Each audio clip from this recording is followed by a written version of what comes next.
doing the intro? Green flag drops, and the crazy journey begins all over again. Oh, I thought the fat man with the guitar was going to play. I got to finish this race in Rivals. Hold on.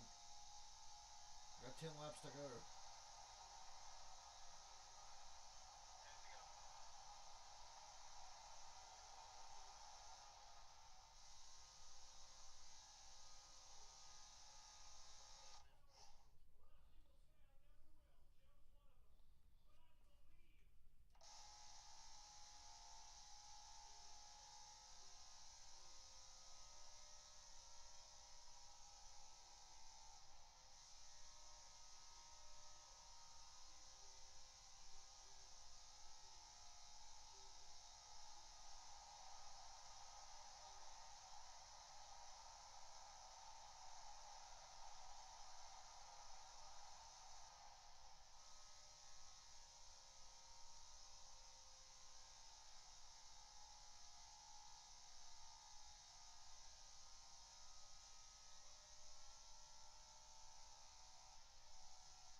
Okay. Speedway, it's had a few facelifts, a couple different configurations, but it's settled on high banks, and we're about ready to see some high action around these high banks. As we take a look at the playoff standings, this is the 17th race of the year, Steve, and right now Austin Hill seems to be the hottest driver. Well, he is. Well, with only 7 names in yellow, that means they've won a race. Look at the list below them of drivers looking for their first win. Barry, Mayer, Creed, Hemrick, Herbst. They're in the playoffs, but yet to win. But names just below: Kligerman, Moffitt, Jones. This is a track that I believe they could go to victory lane and upset to the entire standing. At the bottom of the list there, at least in yellow, you see the 18 of Sammy Smith. More on Sammy. Let's go to Kim. Well, Sammy Smith starts 3rd tonight, but in his 4 super speedway races, he's finished outside the top 15. So I asked crew chief Jeff Mindering what his young driver needs to break through at these style tracks. He told me Sammy is an aggressive driver, but he is still learning and trying to improve his ability to read what line is moving the pack. He said as soon as Sammy gets better at understanding which lane has the momentum, there is no reason he shouldn't finish in the top 10, Dave. Kim, his teammate John Hunter Nemechek starts just in front of him, and that could bode very well for the 2 teammates on this pack racing track.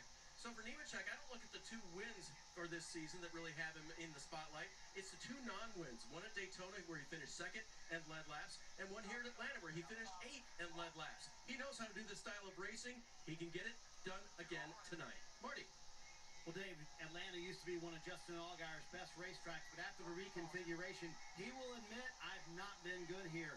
And rather than just saying, you know what, it's a one-off race, I'm not going to worry about it, they put a massive amount of work going into this race on trying to make things better. He said, number one, the car had to handle way better. I couldn't even touch the gas when we were here in March, so we worked on that for a long time. And he studied Austin Hill's film. Yes, his competitor's film. He rode on board with him, studied it for hours at a time. He said, I picked up little things, but I'm not going to learn everything that I need to know by watching someone else's film. The one thing I do have to apply tonight is I have to apply a patience to my game and make sure that we're in position late in the race. It's a beautiful evening here in Atlanta. Sun is setting and time to get the engines cranked for the NASCAR Xfinity Series. And now, race fans, here to say the most famous words in motorsports.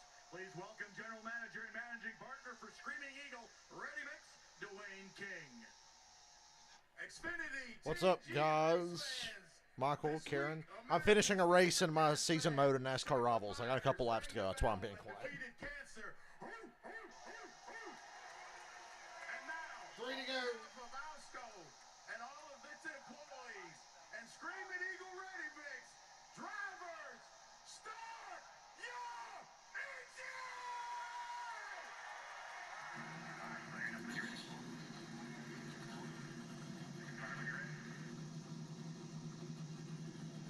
Down here on the grid, the engines are fired, Jeff. We're talking about some of the cars. One of the drivers I think is going to be up front tonight, Justin Haley, a full-time Cup driver, but one of the best at the Super Speedway.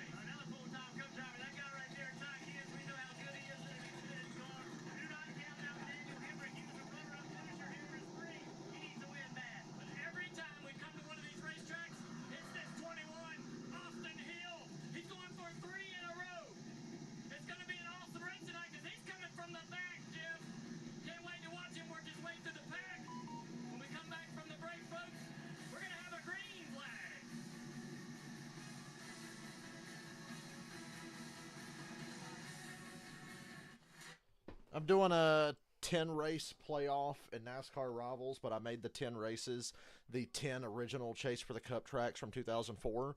And I was like, wow, we still race at all 10 original playoff tracks. So that's what I'm doing right now. I got like a lap to coming to the white flag. 25% race. I'm on lap 67 of 67 at Kansas.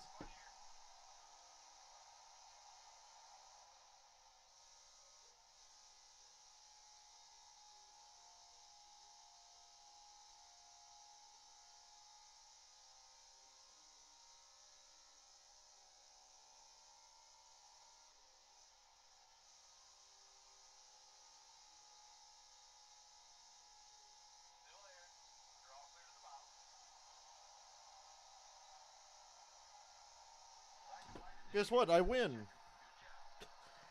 Had a tough battle early in the race because I worked my way to the front and then Matt Kenseth doored me and spun out and caused a caution. And it was on like lap 11 of the first 19 laps, which was stage 1. So the AI all pitted, and I was like, fuck it, I'll stay out. And I actually held off Kyle Busch I was on older tires, but my car handles better on older tires. He was faster, but my shit handled better through the center of the corner, and I held him off. And then at the end of the stage, I pitted. Now I had fresher tires than them, so I just beat them on speed for the rest of the race and dogged their ass. Now I'm ready to watch a real NASCAR race.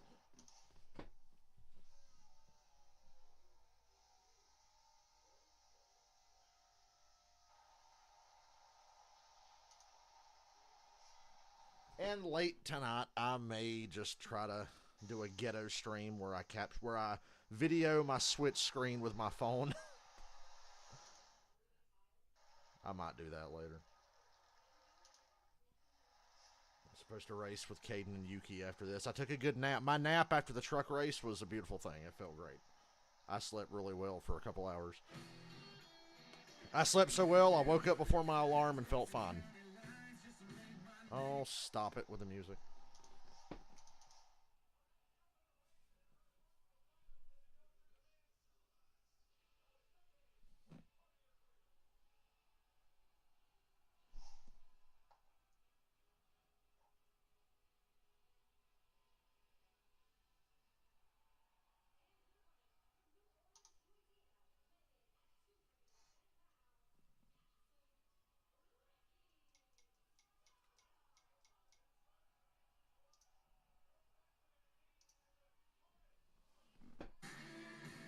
Cole Custer, the hottest driver in the Xfinity Series. Create another moment from right here at Atlanta Motor Speedway, racing under the lights. He's looking for 3 in a row, but he's got his work cut out for him because he's going to have to come from the back. They have made adjustments to that car after qualifying earlier today, so he has a field of cars in front of him if he wants to make the three-peat. 2 by 2 they go as we get ready for NASCAR Xfinity Series racing from Atlanta. It's the Owls Cove Uniforms 250.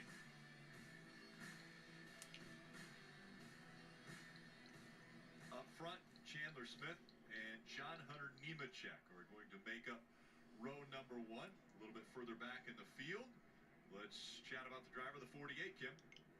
And Rick, he cannot be ignored when it comes to super speedway racing. That's Parker Okay, Kligerman. boys and The number girls. 48 won stage 2 in the spring and was second on the last Let me go lap, grab but went spinning backwards across Gatorade the real finish quick. line and ultimately finished 4th in that race. They had a tiny vibration during qualify that continued during their pit road practice, but when I checked in with the team, they weren't overly concerned and said, we'll just have to see what happens when we go green. Dave Parker hoping to be a threat here again today.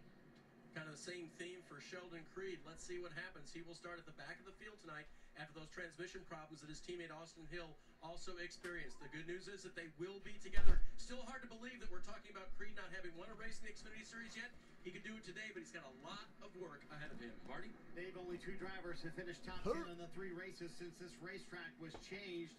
One of them, Austin Hill. The other, Riley Herbst. He's never finished worse than ninth since that happened. Riley. The secret to what he's done here at Atlanta, and he said, honestly, taking advantage No, of Zane moves Smith did not win the quickly truck race. and not Corey waiting Haim won on the truck moves race. to develop for me. The other advantage he has today, His teammate Cole Custer starts 7th. Riley Herbst starts 6th. They plan to work together very early on in the race. Junior and Burton, want to go back to you. So, Junior, what are drivers going through in their mind right now as they get ready for what is the chaos and also the chess match of Atlanta? Well, this is a very mental race, and it is a chess match. So Very you're trying not to get mental nervous, race. trying not to psych yourself out. There's only 2 options, though.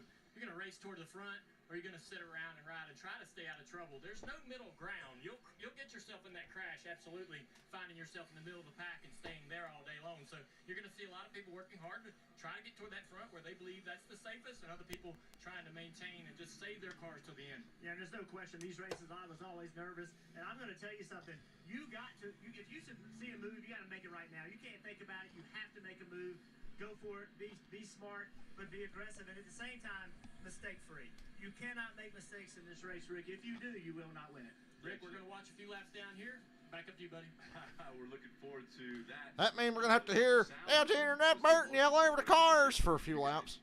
Being down there on pit road. They're lucky I like both of them. Move when it's there. And by they, I mean talked with NBC. Sheldon Creed, and I said, what did you learn from Austin Hill? Because Austin Hill seems to have figured this out. And he said, well, I see a move and I think about it before I make it. He said, Austin Hill, he doesn't think about it. If he sees a move, he takes it immediately.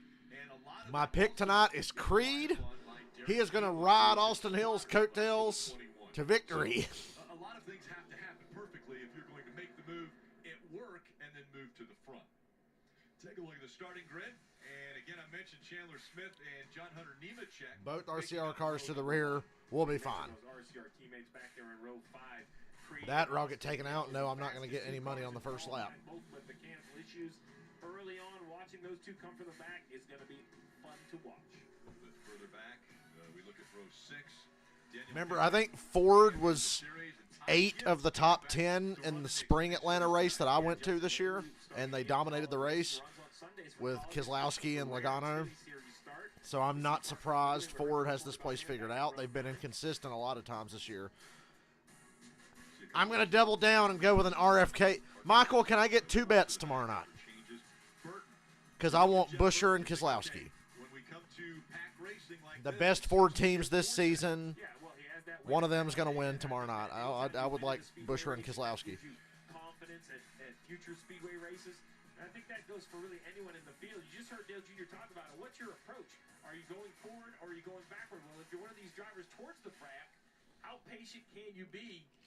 It's easy to say ride around, but this isn't Talladega. It's not 2.66 miles. It's 1.5 miles. So, even at the back of the field, you're getting to the accident pretty quick if it happens. Yeah, things very, very quick. We have 2 pit road speeds here now.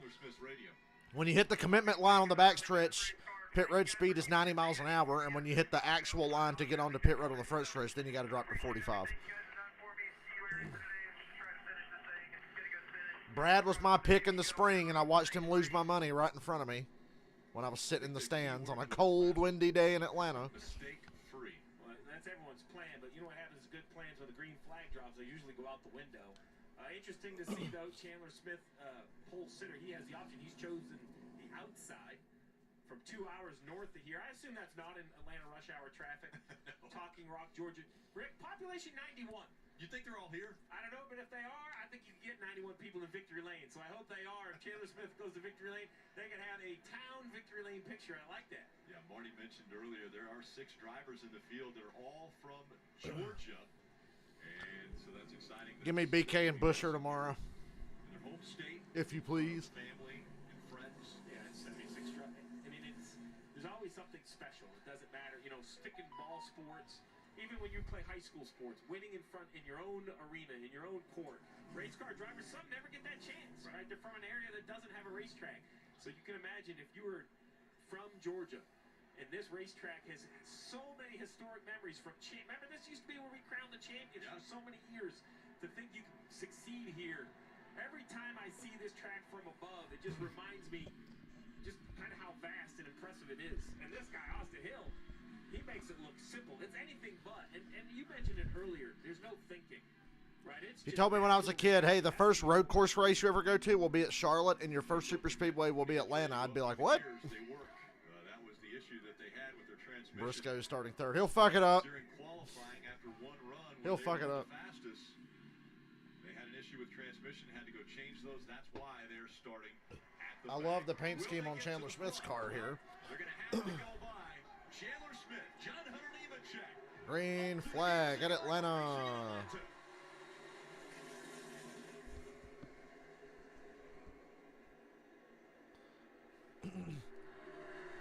Barry pushing Chandler Smith. They're on the top line has already formed up.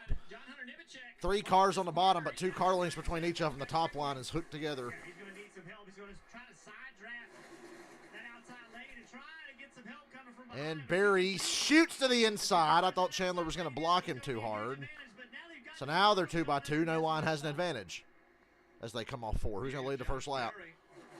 It's going to be Chandler Smith. Challenge for the lead early.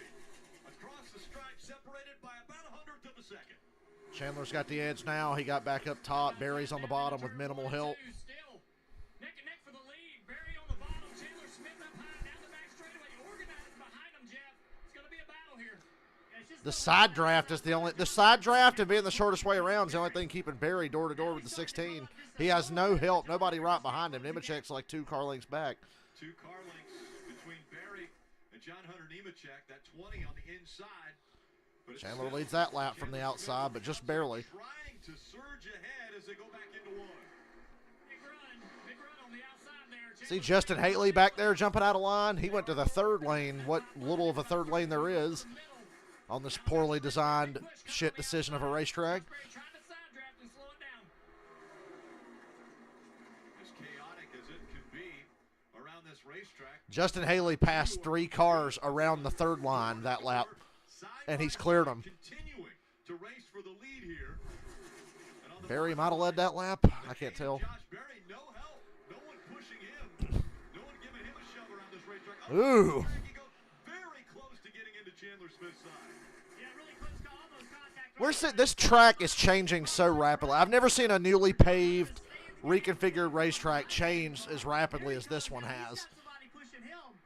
Inside lane is a little better formed up now. Because Barry doesn't have much help at all, and he's staying door to door with the leader. Although Smith has no help now, so now they're pretty much even. It's all about the side draft. Will the 20 look inside the 8? No, he won't. 3 wide gets Barry. Gibbs, Nemechek, and Gibbs up to the 8. Now Barry can clear up top and take the lead. Clear up top. Clear up top. I know the bottom has momentum, but the top's going to surge ahead, I'm telling you. Major's giving him information. Yeah, go to the top. See, it broke up. Oh, Justin Haley. Ty Gibbs almost blocked him and wrecked him, and hell, Hemrick was shoving Haley into it. Hey, Josh Berry's leading. He's due for a win. Right there, you got to be careful not to cross that inside line. Get penalized, and he got shoved below the line. John Hunter Nemechek in the 20. Josh Berry way out in front here. You have to wonder, when these cars do get organized, what kind of run they're going to have up on that 8 car. You see the contact with Haley down the back straightaway. 3 wide race. And Josh Berry has like a 4 car length lead. Allowing that 8 car to drive away. If he could check out and break that draft, look like 06 July Daytona Dale Jr. in the Xfinity Series. Win number 1 of 2023 is the pack. Looking through the pack to see if I see the 21 and the 2 yet. I don't see him in the lead pack. Nemechek clear for second. He does. Now the 20 is clear down the back straightaway. He'll get a run on the 8 car. Down to the inside. Look at the gap, but closing up between first and second. John Hunter right to the back. And that black car This is already more entertaining than the first 160 laps in the Cup race earlier this year. Out of the gas. Now a contest for second as we see Chandler Smith back to the outside of the 20 and get a pretty good For the record, New Atlanta sucks at NASCAR Rivals. I hate this track. this racetrack in Daytona and Talladega, the gap between the cars is greater. That's because the corner radius is tighter and the cars just don't drive as well. Fairly easy to run wide open at those 2 racetracks. This racetrack is more difficult. Top 2 separating themselves now is I found in NASCAR Rivals, I pumped up the tire pressures to the max, slapped some extra tape on the grill, and took the wedge out, and I had to lift getting into turn 3 at Atlanta. I was like, what the fuck? If I didn't hit it at an exact angle, I had to lift getting into the corner. 20 car, Justin Haley driving up into 4th place there to the bottom of the racetrack to the inside of John Hunter Nemechek for 3rd place. Side by side on the turn 2. The run's going to be on the outside. This will be a tough pass for Haley. Barry couldn't break away. They closed back up to him. I was hoping he would just like check out somehow. He's got Riley Hurd with the 98 just outside of him running almost up into that third line. The Xfinity cars do better on this track than the Cup cars do. Shocker. Falling back now as Herbst gets a little bit of a run, pushes Nemechek ahead. We'll see if he can use that momentum. Everybody's watching that move that Haley made, Jeff, to the inside. A lot of guys will be more timid to jump out of line now. And Haley, what he tried to do is jump to the inside and then find a hole to pop up into, but there was no hole. See right here, a run to the bottom of the racetrack, but John Hunter's able to stay at his outside. Ooh, John Hunter got a little loose there. Austin Hill already Shot up the track. 14th after starting at the back. Hey, they're catching a lap car already. And we're 10 laps in. It's flown by. There's Brandon Jones in the 9. Austin Hill is 13th. Where's the 2? Looks like a 20 car. John Hunter Nemechek just knocked. We got a lap car smoking here in front of the field. We got a smoker in front of the field. Of the 07. We saw Maggio. It stopped smoking on the straightaway. We'll see what's happening. Oh! Oh, this gets so Dude, what the tight. fuck? See, the smoke in the corner does make it seem like a tire rub, but with him taking the bottom, Maybe it is a tire rub. any two-wide contest just doesn't have a lot of risk. Mason Maggio in the 07. Falling a lap down and trying to hang on to that car now as it doesn't look like the smoke's coming out as much. Redemption tomorrow night for BK and Busher. Stretch here. Look at Riley. I almost bet on Riley tonight. I'm not going to lie. Riley's third, too. Riley Herbst, the top 3. Whole field's strung out now. You can go to commercial, NBC. You can go to commercial. It's okay. You see these 3 cars right here comfortably running 1, 2, 3 in the draft, and the 20 car a little bit. Choo-choo. Just seeing him go way up the track a few times in turn 3 and 4, and you wonder if the bounce of that car just not quite where John Hunter wants it. Giving himself a little bit of room to keep a little clean air on that car, keep that car a little more stable. Saw Chandler Smith in the 16. Checking a little cleaner air just to the inside of the 8. Now Barry. Run the line that everybody wants. A little bit higher this time through 1 and 2, and that allows John Hunter Nemechek to try the bottom, getting a little cleaner air on the nose. Yeah, that's just an effort. All these cars, nobody's driving the way they want them to be driving, and that's what they're doing. They're spacing themselves out, giving a little bit of room, and then offsetting to get air to the car to make it drive better. If they told it down there, they'd be right up the guy's bumper, but here you need a little bit of air to get the car driving. They can push here at Atlanta. We haven't seen a lot of pushing yet. Chandler Smith is second to Josh Berry. Riley Herbst third. John Hunter Nemechek fourth. Ty Gibbs fifth. What causes a curve down there? Praise Jesus. I'll be right back. Shit.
I'm back. Yeah, Hill's in the top 10, but he didn't bring Creed with him. I'm counting on Hill to win this race for me. Well, action here in Atlanta is hot and heavy. Big battle for the lead. Also, Austin Hill flying from the back. It is loud down here, but it is so much fun being in the middle of the action. It really is. Yeah, Jeff Burton, it's loud and you're shrill. It's a match made in heaven. Unbelievable how quick Austin Hill can get to the front. We know it's hard to pass here. You've only got like a lane to work with, a real fast lane and a half. And everybody's close together. But it doesn't matter with him. This pass on Justin Allgaier, which it looks like he might. Welcome to the top 10. Austin Hill from 32nd. Everyone talked about how his teammate Sheldon Creed would be back there to help him. He didn't need the help. Creed's in 18th. Hill is about to go into the top 10. He made a very interesting observation. He said, I'm noticing that I can wrap the bottom better than anyone else. Jeff, how demoralizing is it for the rest of the field when you know Yeah, you hear that? Austin Hill noticed as he passed literally the entire field that he's the only car that can hook the bottom and make consistent speed. But I don't think anyone expected it this quick. Go figure. When you have a car that's that fast and drives that good and it gets spread out like this, it's a major advantage because he can just plant that thing on the bottom and make lap time. He's going to continue coming to the front. He just has the fastest car, and on top of that, Junior is driving better than everybody else. It's been interesting, though, as he gets closer toward the front of the field, it's going to be harder to pass all of these cars. He's going to need a little bit of help. When he gets side by side, somebody wants to side. Kind of strung out where he is right now. Nobody behind him, only one car in front of him, so he's not going to get a big pull through traffic right at the moment. So, Steve, we had talked a little bit about the transmission issues. They were fast in qualifying, but look what he's doing with the shifter. Yeah, you can just see he's uncomfortable. He can't really find out what gear it's in. And there he left the clutch out in second gear. It really, something doesn't seem right. A crew member, Tim Latiga, gets in, and then some conversation between Creed and Austin Hill. And in the end, both RCR cars had to change transmission. There you see the brand new transmission coming over. It got up to the gears on the restart, or the initial start. We'll just have to see and keep an eye on it. Pace is not going to be in question. Talent is not really in question. He's won the last 2 races here. I love that look right there. I mean, he is working the wheel. It's amazing how little they have to turn it to actually make the corner, and then how much they fight it, getting the belts a little tug. As you go around, you actually get pushed into the banking. It's not that the belts loosen up, it's that you kind of get smaller. You get squished into the seat. Listen, wide open right there. Up front, stacking up though. 5 cars starting to come together here. Barry left a hole, and Chandler Smith's going to take it. Let's see what Herbst What does 98 want to do? Black number 98, who he chooses to go with. Herbst goes with the 8, stays on the top. That's the safest line. I think that's why you see most guys stay up top. Stays right behind the 8. Barry left a hole. Nobody went with the 16. Chosen the 8 that he wants to help. Sure enough, here comes the 20 and the 19, following the 98. Chandler can't stop him. He's going to lose 3rd even. John Hunter needs Cindric was good here in the spring. He had a mechanical problem, didn't he? He's going to take the spot away. Almirola was really good here in the spring in the Cup race. Larson was good here in the spring. But really, it was all 4. It was Almirola, Buscher, Keselowski, and Logano that dominated the race. And yeah, Cindric was in the hunt too.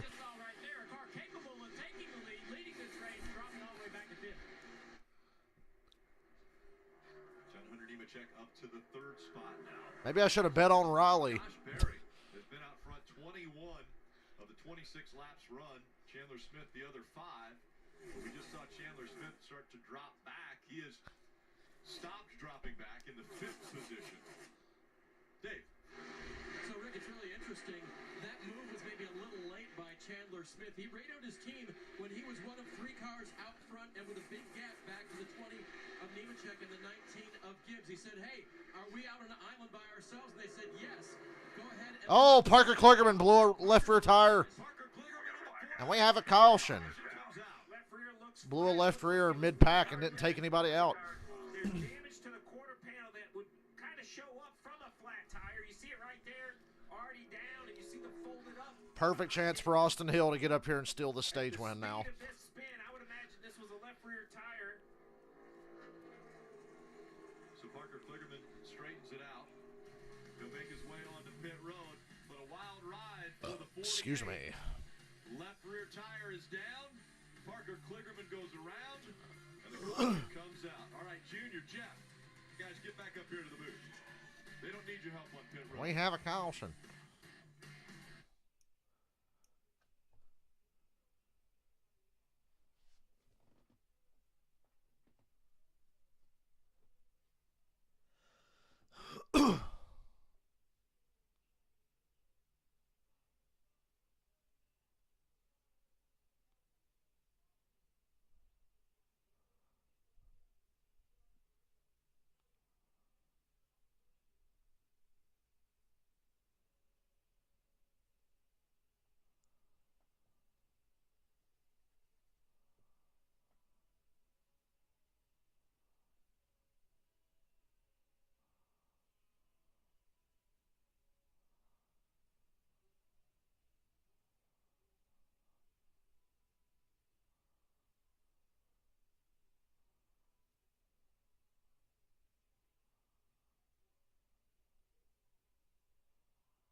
Not gonna lie, I kind of wish this race wasn't on. I want to watch the main event on AEW Collision, CM Punk and Samoa Joe.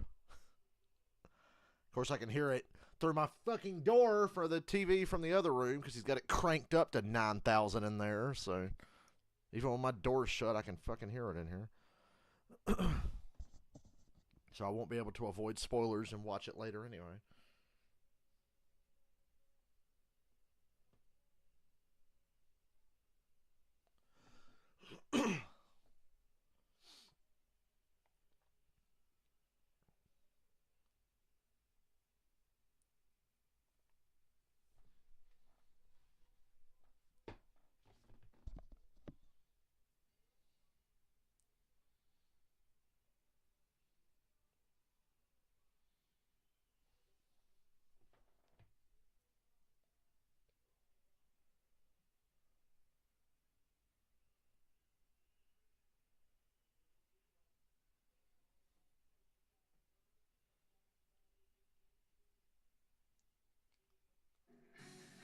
NBC Sports coverage of NASCAR on USA is brought. You know what? Another thing that sucked about going to Atlanta Motor Speedway, the diecast tents were like 100 fucking miles away from the goddamn racetrack. You had to like walk all the way back through every parking lot, go to the edge of the property, and boom, there were the diecast tents. Not even close to the facility. And he goes around. They showed an aerial shot just now. I'm like, God, I hated my time there. It is down up here against the wall. Yeah, unfortunate or fortunate, depending on how you look at it. You could tell he feels something. He drives up the racetrack. The lettering is starting to come off it. You can see the car moving around. And in the end, the car just comes around when the actual tire carcass comes off the tread part. A little bit of damage to the quarter panel, but could have been very easily more damage than that. That's a great save to spin off turn 2 with a flat left rear. Unfortunate to have a flat tire, but very fortunate to not have more damage for the 48. Kligerman currently scored a lap down, but as you mentioned, tires all up and still the body doesn't have a lot of damage. We see, is that Ty Gibbs? Well, yeah, so Guys pitting here to stay out at the end of the stage, and my driver's one of them. I think that's what you're seeing with Ty Gibbs. He's not Gibbs, Custer, Mayer, Moffitt, Creed. A little bit of a strategy call, Marty. Yeah, and I think that's the play here for Jason Ratcliffe. They don't really have anything at stake in terms of the points, so come in here and then get some tires and your fuel as well. Everyone talking about how free the car is in the middle of the corner, and especially on the bottom. That's what they're all dealing with. Track bar adjustment for them, Dave. Cole Custer gives up 7th position, Marty. He wanted a big adjustment too, especially at the beginning of the run. 2 free, so 4 Goodyear tires, no fuel, and a chassis adjustment. So at the beginning of that run, the car's a little bit more under it. Race on pit road, Sam Mayer able to get by the 19 of Ty Gibbs. And Mayer, Gibbs, and Creed. Mayer's going to win the race off of pit road. We'll have a restart, and it will be a sprint to the end of stage 1. Less than 9 to go here in stage 1.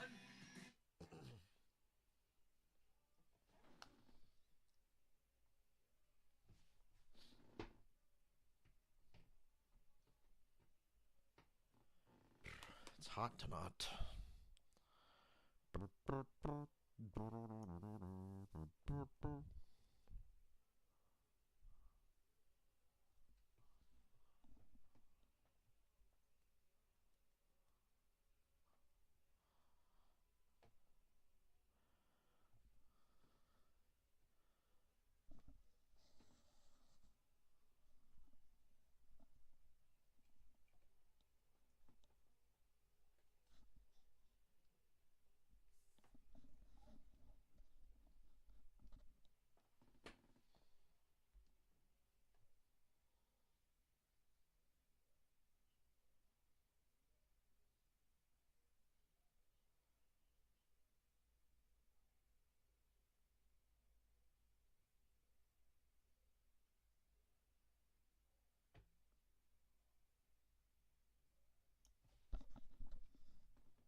My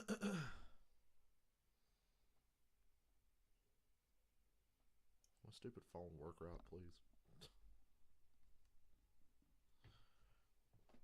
Well, I remember Creed came out third, but not everybody pitted. He was the third one off pit road. It's about where he came in. I think he was like the third car coming in.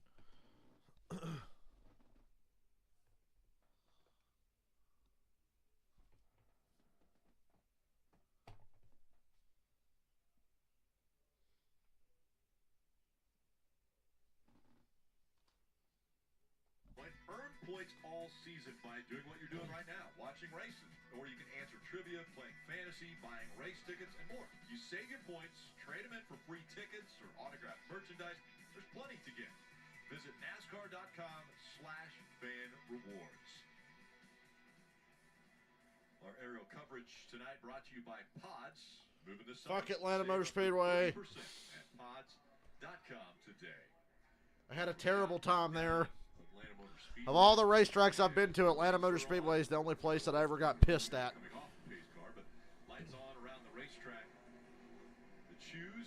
It's also the only racetrack I thought I was going to have to throw somebody down the bleachers in the stands. I really thought for a minute. Yeah, it would seem like everything's perfect, right, Rick? 32nd is where they started. They're running 9th right now, but is there an issue? Listen in. Stuff's not working properly. Like it's like my air is blowing, but all it's blowing is like whatever the heat is outside. It's not blowing anything cool. So I have air coming through, but it's like really, really hot air. So Steve, if your driver no AC for Austin Hill. Still going to be hot in there, even though it's almost 9 o'clock. It's not a physically demanding racetrack as much as a Bristol, but the mental concentration required is extremely high. So dude, Atlanta was miserable. The fans there sucked. The race sucked until about 100 to go. I was so fucking bored. Every fan we met was a douchebag. Like, I've met nothing but generally good people at the racetrack. We met nothing but douchebags at Atlanta. Uncontrolled tire penalty for Ty Gibbs. So he'll go to the back of the field. So after coming to pit road, hoping that strategy, we're going to have 6 laps for a stage win. That penalty puts him at the back of the field for the restart. Josh Berry will be on the outside. John Hunter Nemechek on the inside. Row 1. See Riley Herbst right on the back bumper of the 8 of Berry. Go Riley, go Josh. And back to racing here at Atlanta. 6 laps remaining in stage. Now, how is Austin Hill going to pull this miracle with 6 to go in a stage? He'll figure it out. Push on the top lane between the 98 and 8. You see the space. Top stacking up a bit. The cars on the bottom lane, but Bottom starting to roll. Now the top's got its momentum off of 2. Looked like Chandler Smith at the 16 was going to get to his back bumper, but couldn't quite get there. As we see Riley Herbst running in that second lane. And remember, the top 10 or 12 cars decided to stay out, so they're still on old tires. The one of Sam Mayer, first car off pit. What's up, Yuki? Tires. He's back about 5 or 6 rows.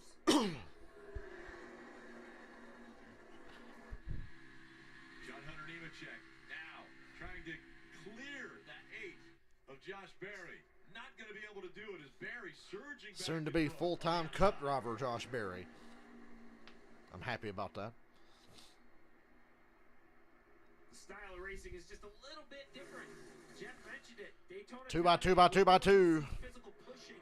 Justin Haley's third in line on the top with Clements. Austin Hill stuck behind them. Pushing the air, as now you see the 8 getting that push from the 98, the Monster Energy car up top of Herbst. Chandler Smith, though, now comes to push the 20. It's like an accordion. They keep moving back and forth. You see the 51 there, Jeremy Clements, that patriotic paint scheme. Also giving the 10 a shove of Justin Haley. Losing ground on the bottom, the 11 of Daniel Hemrick. He's back to that bright yellow car of Brandon Jones. Nemechek edged ahead on the bottom for a second there. Now it comes down to, what are you willing to do to try to win a stage? I know they're trying, but still kind of giving. Side draft the shit out of each other. Haven't seen 3 wide, and now the 20 tries to shortcut a little bit of low, shallow entry. Oh, and he slides up. Oh, Nemechek slid off the bottom. He's in the middle. 3 wide in the middle. Better get on the bottom behind the 21. Oh, wow. Austin Hill shot down to the bottom. Now he's the second car on the inside line. 2-car edge on the top line with 2 to go. Barry and Riley Herbst. The car just couldn't track in the corner, and he slid up to the middle. And if you can believe it, Austin Hill from dead last now is the second car on the inside. That inside line might move now with the 21 being in it.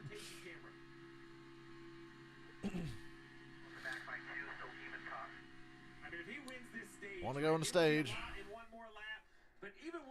No help behind the 21. No real push in the top either, so it just kind of evens out. Allgaier, go to the bottom. There you go, there you go. Allgaier did go to the bottom when they got off a 2. Herbst leans back, gets a push from Justin Haley. 98's got to run. Oh, Josh Berry's in no man's land. Now he's going to get split on both sides. Yep. Josh Berry made a big mistake there. Riley Herbst wins stage 1. Just a slight hesitation from Josh Berry. He laid way back. Got a push from Haley. Riley's practicing his race-winning move.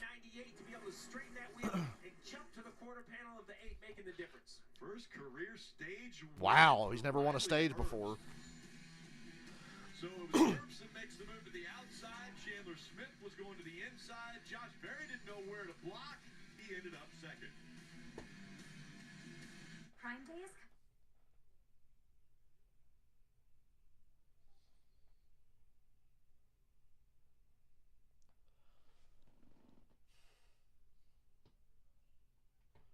Come on, Josh Berry. Junior Motorsports is slipping. They just got schooled by Riley Herbst. Yeah, Riley Herbst won something. He almost won Nashville a couple weeks ago. He probably should have. I think he blew it.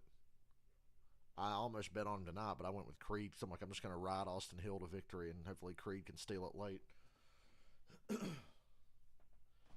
I'm about to have some track position. I think Creed will be the leader here. I think he's the first car that pitted under the previous caution, so he should stay out here and get the lead, I think.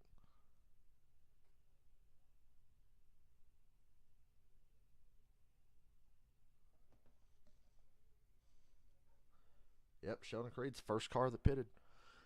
I'm going to be the leader.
today is brought to you by Credit One Bank, a credit card company. Under the lights here at Atlanta Motor Speedway, and I think the show was going to be, can Austin Hill make his way from the back to the front? Let's go to the Peacock pit box, bring in KP and Brad. Guys, did you think that Austin Hill could get in the top 5 in one stage? Tell me, Brad. No. Tell me. No, I did not. I mean, I thought he would get to the top 15 and stall out. He got to 10th and stalled out a little bit and then just kept moving forward. I'm absolutely shocked, and I think these guys are horrified to see that 21 run fifth. The way his car handles. And then Sheldon Creed leads every lap for the rest of the night, and I get money at the end. This racetrack in 3 and 4, and dead in the center of the corner, he picks up a car length. If they get him 2 wide and 3 wide, they kind of bog him down because he doesn't have the run up off the corner. But I have been totally impressed. The way he's worked traffic, the way he's been patient to get where he's at. Marty? KP pit stops here at the end of stage 1. Fucking super speedway merchant. I'm kidding. But does not get the stage win. He'll be on the top of your screen. Says just needs rear security, and it's tough to run the bottom later in the run. As Rick mentioned, first ever stage win for Riley Herbst. How about that? He too saying the car way too free on the bottom. He said it's actually better in turns 1 and 2 than it is in 3 and 4, Dave. The pride of Talking Rock, Georgia, 21-year-old Chandler Smith says the handling is perfect. So just before Goodyear tires, Sunoco Fuel will see if his Slow stop for Josh Berry. First off the pit road. No, that won't happen. Jeb Burton rolls by first. Jeb Burton wins the race off pit road, but will not be the leader. Sheldon Creed will be the leader. Sheldon Creed, Sam Mayer, Cole Custer, Brett Moffitt, Sammy Smith, Anthony Alfredo, Jeffrey Earnhardt, Ryan Seed, Ty Gibbs. That's what it appears to be. Yeah, I wish it was that simple.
I'm so lucky I took that nap earlier. Though it should have been longer. Thank you, Truck Series. I mean, the weather was one thing, but the 25,000 cautions, was another. That didn't help.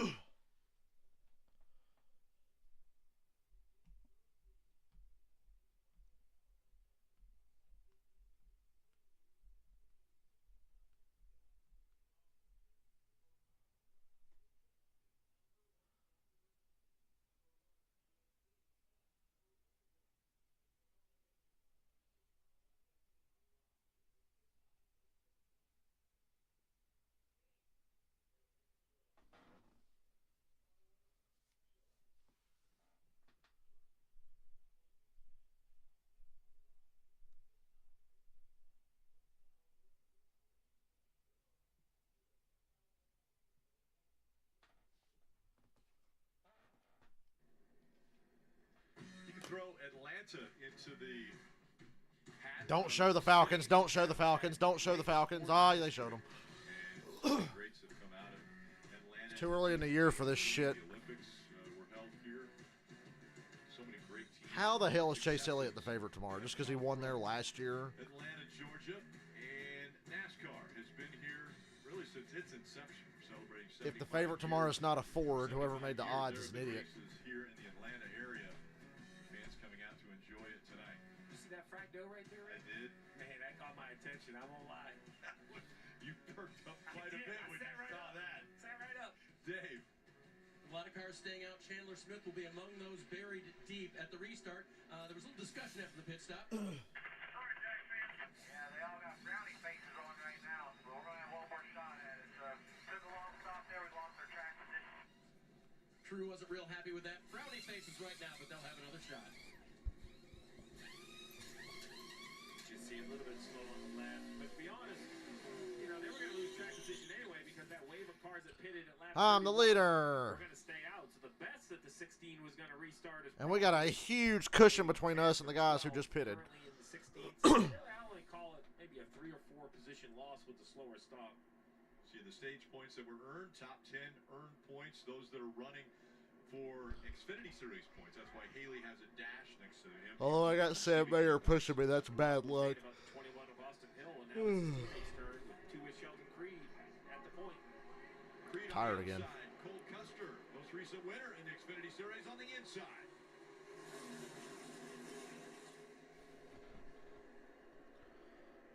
Be very careful as you see them fade out. Remember, Big push. The red line on the inside of the track is out of bounds. Like at Daytona, you cannot go below it to advance your position. Outside line working well together. Sam Mayer pushing Sheldon Creed. Ty Gibbs. I'm amazed at how close the inside line can stay with such little help. Tire getting It's not away like that in from the Cup at all. He's At least it's been able not to been the work his last way couple up times they've into raced the here. top 6. You now have a new set of guys in the Bold front. move there They by don't have Chandler Smith with Austin Hill pushing them. They went 3 wide on somebody, and it worked. We got 3 wide up here at the front with Ty Gibbs passing Sieg. I saw some cars bottoming out, and I thought there was something happening. Sheldon Creed fighting back on the outside. Cole Custer trying to hang on to that top spot. Sam Mayer drops back just a bit, right to the bumper of the Custer 18. edges ahead on the Sammy bottom with Smith no tries real to give him push. a push.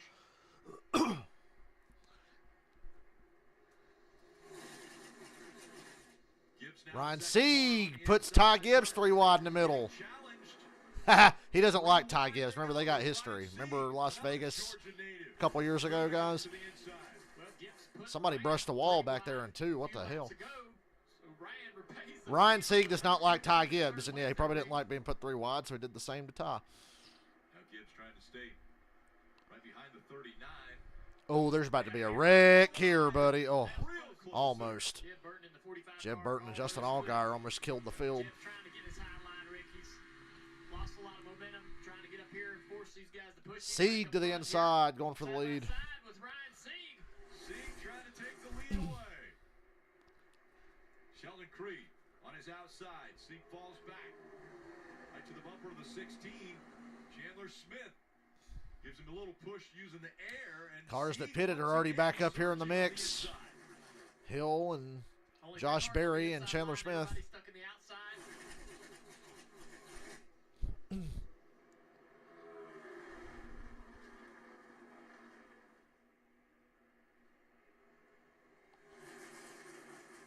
Ryan Sieg, the older of the 2 Sieg brothers running today. Kyle. Remember when they had Lombard Brothers Gaming on their cars? 21. Here comes Boy, Austin Hill. poorly aged. Oh, the 39 loose. Did you guys Sieg see loose the on the ball? bottom. 39 car, he backs up to Oh, the we got a stack up here. John Hunter and the 31. Don't throw a caution for that. They saved it. Retzlaff. And caution's out. Slides, but doesn't get turned around, and the caution comes out.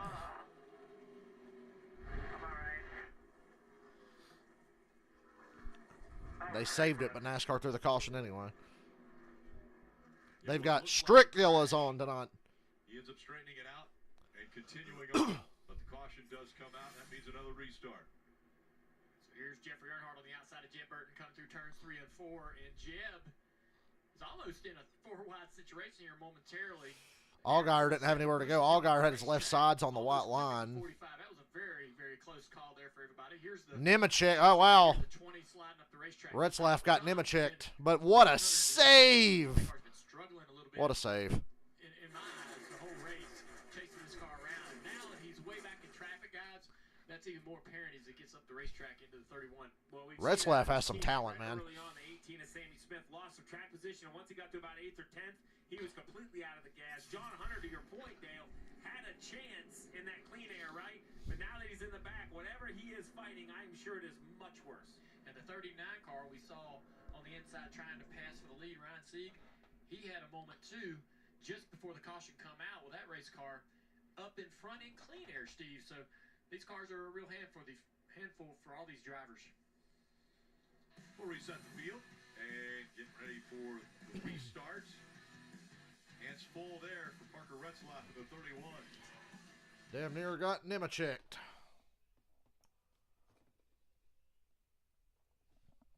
It's not unusual.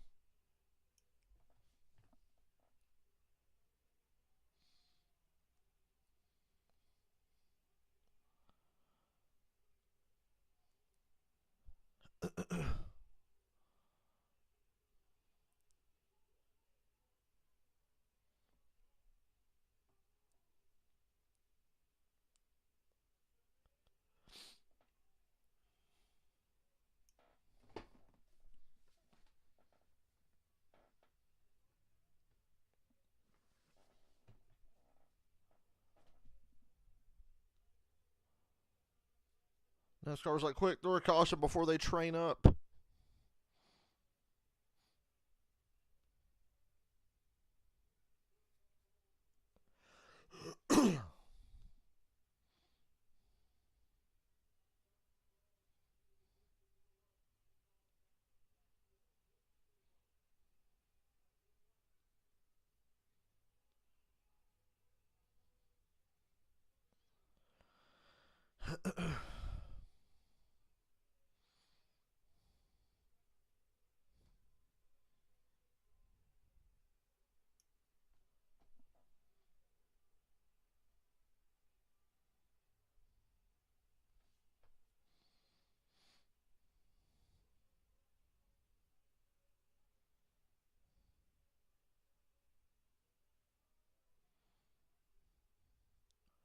Whoever Hannah Elliott is wrote an article, NASCAR's Chicago disappointment as a warning for F1 Las Vegas. Chicago's first ever NASCAR street race, a stunt promoted as a way to capture some of the relevance and excitement of Formula One, flopped.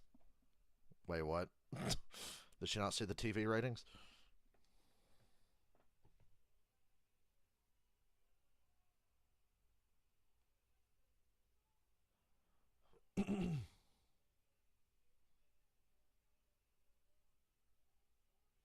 She lost all credibility when she mentioned the words excitement and Formula One in the same sentence.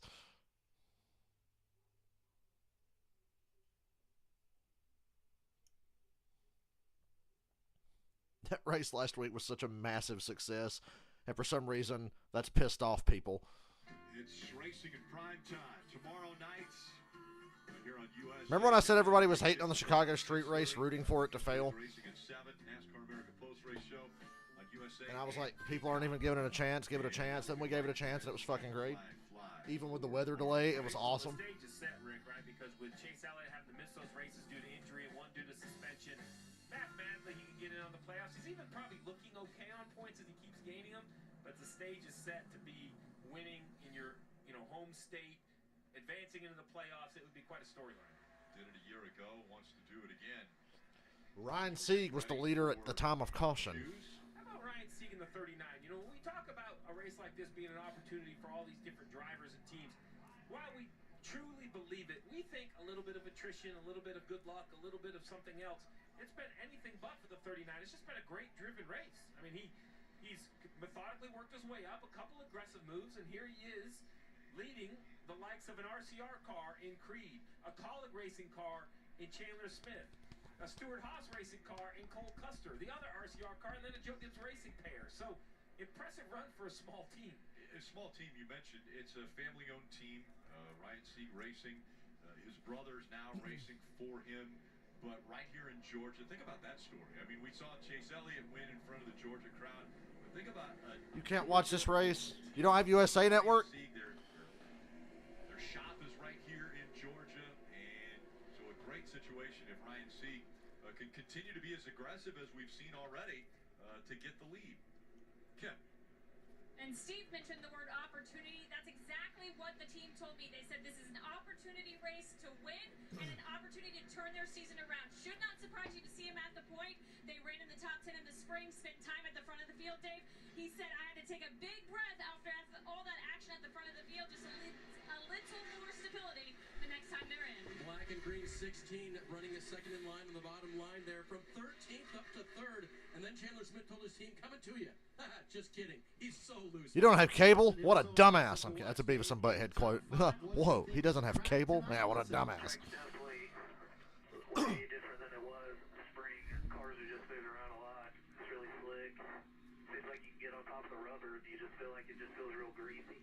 Like you just don't feel like you have the confidence to move around like you could before. So, Jeff, are you seeing what Austin Hill is saying, that these cars are a little more hard to handle tonight here under the lights in Atlanta? Yeah, I don't think there's any doubt about it. That's why we're seeing the gap between cars. Got real aggressive on that restart, but there's no question handling is going to come into play. It has already. And, you know, we talked about Ryan Sieg. I think he caught a little bit of a break right there. I thought he was in a little bit of trouble on the bottom. Caution came out, and now he's leading the race. Ryan Sieg and Creed making up row 1. Green flag. Once again, door to door as they go up through the gears. And they fan out behind them. Justin Haley goes 3 wide on the bottom. Squeezes his way in. Wow, look at that pack. Creed clears for the lead off of 2. Go up. Got it. Michael, I'm 23 laps away from you owing me 10 more cents. Stage win. Oh, what a move by Sieg. Sieg is a good car. Sieg is making good moves on his own. 39's a threat tonight, I think. Legitimately. Creed takes it back. Now what line do you go in? And he goes to the top. Picks up Custer and Austin Hill. And he goes back to the bottom. Looking like a 2016 Cup restrictor plate race or something. What a shot this is. Right on the roof of the 21 of Hill is the 2 blocks. The double zero of Cole Custer in the high line. Here comes the 39 at the bottom. Sieg again powers up on the bottom. Ryan Sieg needs a little help down there, though, Rick. Yeah, Creed couldn't get down there to block that late surge that we saw out of Ryan Sieg, but Sieg doesn't have a lot of help there. Chandler Smith can't get up close enough to give him a push. Big side draft from that 2-car Creed. Right in the middle of the corner, turned down on the 39. Took his momentum away from him. Now he's waiting for a push from Custer. See on the left, a mix of manufacturers, some Chevrolets, some Fords, some Toyotas. But no one seems to be able to work together. They're kind of offset, all in the wrong spot. Seems like every man for themselves a little bit. But it stays door to door.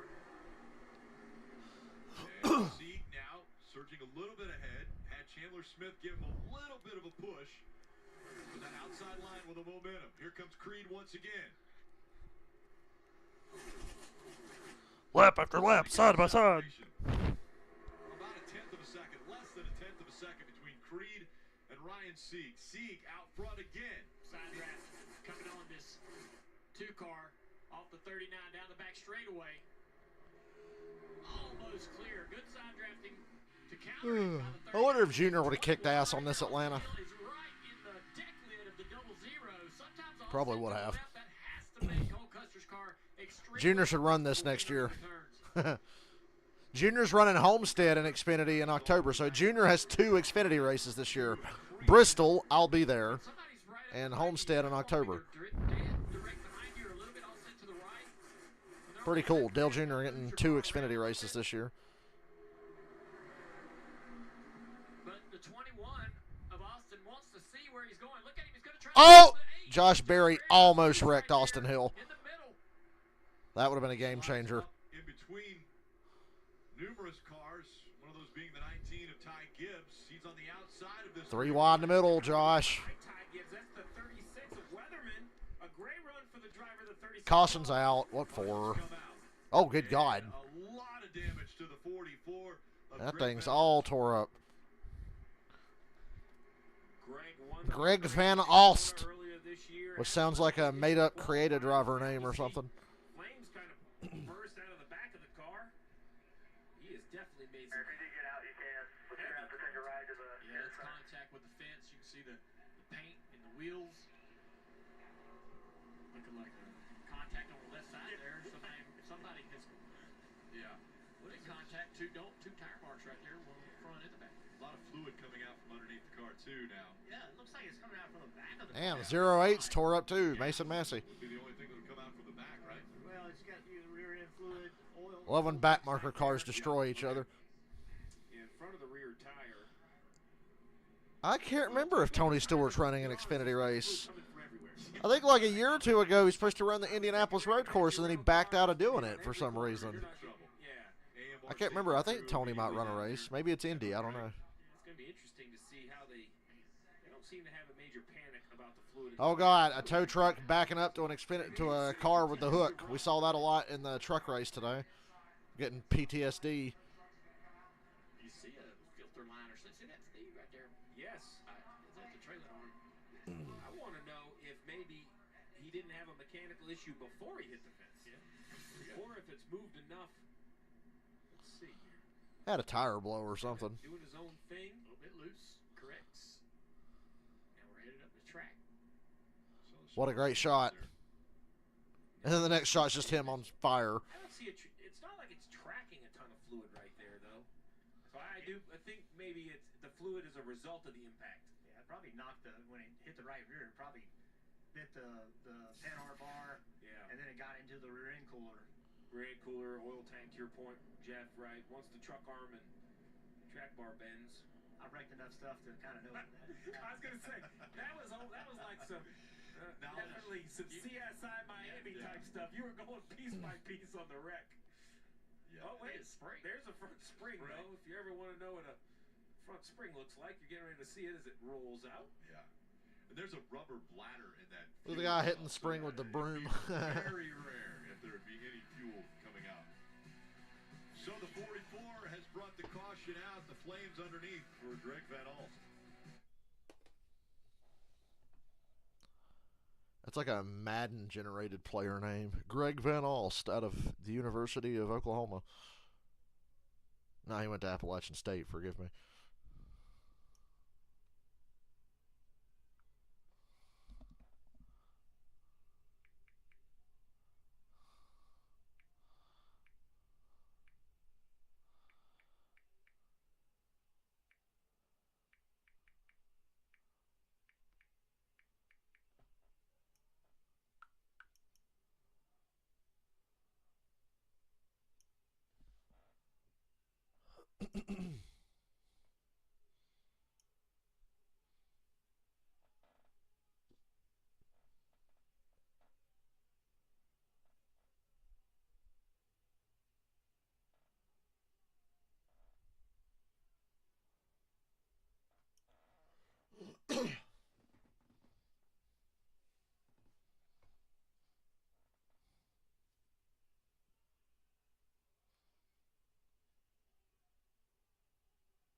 Oh, my phone's fully charged. I don't know why I still got it plugged in.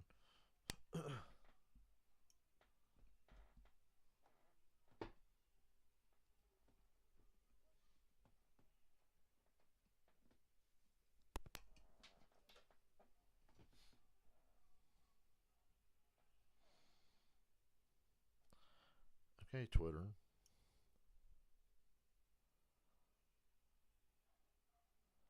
I hate this fucking phone, by the way. Sucks ass.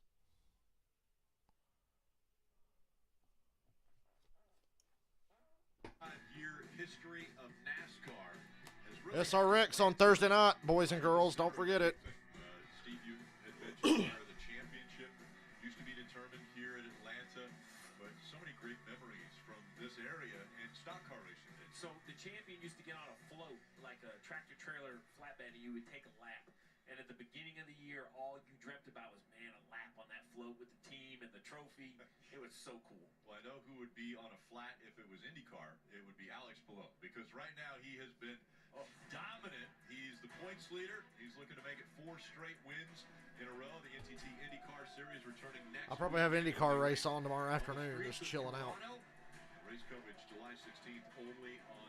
Oh, wait, that's July 16th. Never mind. I got excited. I thought we were going to get to watch another IndyCar race tomorrow because it was going to be on early and the Cup race ain't till 7. Oh, my goodness. No.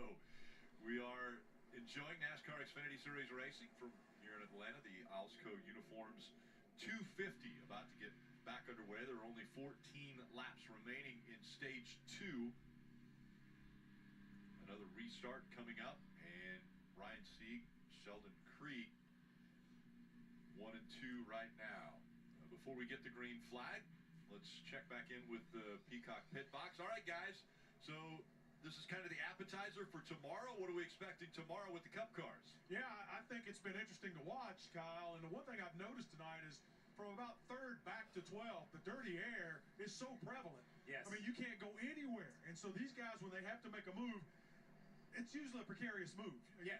You've got to be forceful when you're going. So tomorrow, it's going to exacerbate that thought, I would think. Yeah, listen, we see it with this car, and there's only 5, 6, 10, 15 Correct. up front. Tomorrow, we're going to see 32 of them up front. And so it is so much more. Yes, sir. The dirty air, the moves, the quickness of the moves, the way things are. I am fascinated to watch these guys run 2 and 3 wide around this place. I drove this place many years ago. I thought you could only run single lane. Okay, so I will say that. So it has been really exciting. But I think tomorrow we're going to see a lot of the same things your car is going to have to handle to win this race tomorrow night. Yeah, I agree with you. And tonight, we'll keep watching this thing. It's going to be fun. I don't know where that winner's going to come from, but Rick, I think tomorrow is going to be even better. But right now, we got a great show. We do, and if qualifying is anything as far as an indicator of what tomorrow's going to be like, they had their hands full in qualifying. Single cars working around the track for the Cup Series. We saw how the 44 of Greg Van Alst had some damage to the car. Let's take another look here, and this time we'll see where some of that damage came from. See the blue car there getting loose, sparks flying, and now this is after he's lost control. It's hitting the door there, it's turned right into That is as hard as you can wreck running that slow. That is a tough angle to hit. When we saw the damage on the car, Jeff was kind enough Thank to goodness for them safer barriers. piece by piece. Piece by piece. And it's always scary. You mentioned it, Rick. So the fuel cell, right? It's a metal can, a bladder within the can. I'm not going to say impossible. Rarely do we see fuel come out of one of these, but that doesn't. I mean, the rear end grease. You have an oil tank back there at the front. Did you have NBC it? Oil, power steering. So many different fluids that can catch fire and heavy damage. You see the pieces of the wall stuck in the wheel. So a lot of speedy dry went down. Choke everybody in the infield on that speedy dry. Let's get a few updates from pit road. We'll start with Dave. Running in 6th position, Rick, Justin Haley lurking in 6th there, the 24-year-old from Indiana. Now in his 3rd full-time year in the Cup Series, so he doesn't race Xfinity very often. This is his 4th start of the season, and one of the other starts was right here at Atlanta. He likes this type of racing. He will be running tomorrow in the main event. He'd like to get lots of experience laps today. Would like it to end up in victory lane, Marty. Dave, Justin Allgaier finally in the top 10. It's been a tough go tonight. What's going on? Listen to the radio. It is unbelievable how chaotic some of these drivers are. The problem is if I got a lift and outrun them over, then you either A, get run over behind, or B, you kill your momentum, and I don't have any suck-up ability to be able to catch anybody. So, Kim, that's the payoff that we talked about. They worked Hear that, really Allgaier hard on can't the suck. handling. He said the handling in the 7 car is excellent, but he doesn't have that ability to pull up to cars right in front of him. Well, what a roller coaster of a day for Parker Kligerman. Early in the race, went a lap down after a tire went down. They put themselves in position for the free pass. They were also mired with some radio issues. They finally cleared those up. He's been able to work his way back up to the You can't even tell position. Kligerman spun Right now, out Parker earlier. is saying he's loose, but also lacking front grip as the sun has gone down and the evening has taken hold of the speedway. Just goes to show you, though, unless you are in the garage, you are never out of the race at a super speedway. So we saw Parker Kligerman having a left rear tire go down, went around. They got that fixed. And it looks like a few cars might be making their way on. Play the same strategy again, some of these guys. Yeah, kind of the same strategy we saw at the Chandler end Smith, of Justin stage Haley, 1, Riley with Herbst, 12 Sam laps to go Mayer, here John Hunter in Nemechek. stage 2. So Riley Herbst is going to come to pit road from the 11th position. Car has been really good, just a little too free on the bottom of the racetrack after winning stage 1, the first ever stage win for Riley Herbst. So going to get their 4 Goodyear tires right here and see if the strategy play helps him out. Dave just talked about Justin Haley. He's going to pit here in the 10 car for 4 tires and fuel. Also pitting from 4th place is Chandler Smith. He talked to his crew. He said, I need just a little bit of adjustment unless this is our last pit stop.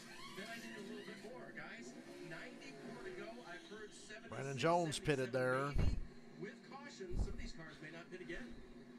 Interesting thought. Down to what you think the value of tires are. We hear a lot of drivers talk about handling the cars with fresher tires do look like they can run the bottom and make ground. I would think tires late are going to mean a lot. I don't think they're going to mean a lot in the meantime.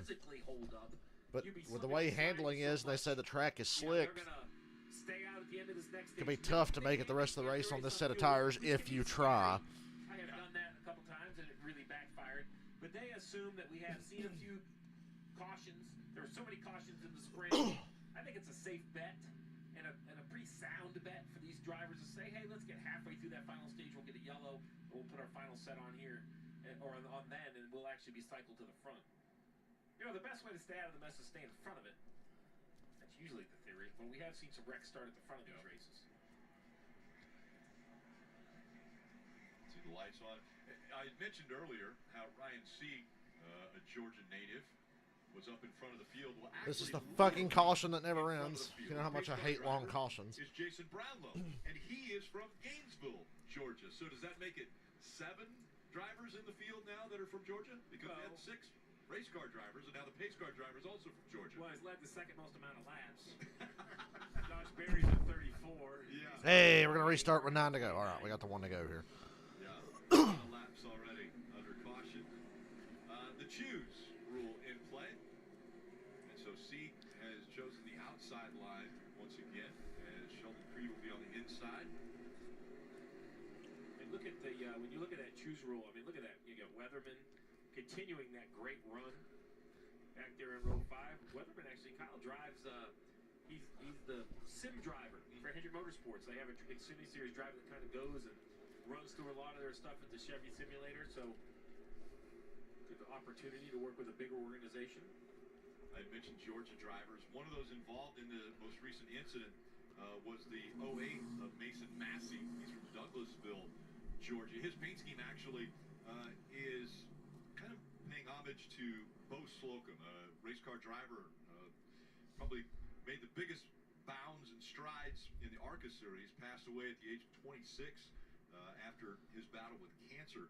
But Bo Slocum would come back and mentor a lot of the drivers, and a lot of these drivers that are on this list right here, that ran Legends cars here, because Bo Slocum would come back and say, you know, perseverance is big. You guys got to fight through anything you can and continue fighting, and that's what Mason Massey was telling me earlier, is that's what he took away from all of the kind words that he got from Bo. Well, this race is going to be a fight in front of them. I mean, just look at the full field. I mean, look at this shot right here. All the cars still in the race. I know we've had some yellows, but I hate that I'm not on the winning strategy now. Well, you never know. I would like to have been one of the cars that just pitted and is going to stay out at the end of the stage. But maybe it'll pay off for us later. You never know how the cautions are going to fall. And who's going to get taken out back there. I got a teammate behind me. Remember I told you I'm using Austin Hill to help me get money through Sheldon Creed. Excuse me. Custer shoving Sieg out there. A little rare Ford alliance in the Xfinity Series. There's not a lot of Fords. And those are teammates on that inside line. Richard Childress racing. And I have to believe that 21 is Oh, Ty Gibbs, squirrely off the nose of Sammy Smith. Sammy Smith's been quiet tonight. He's yet to get a top 10 in a super speedway race.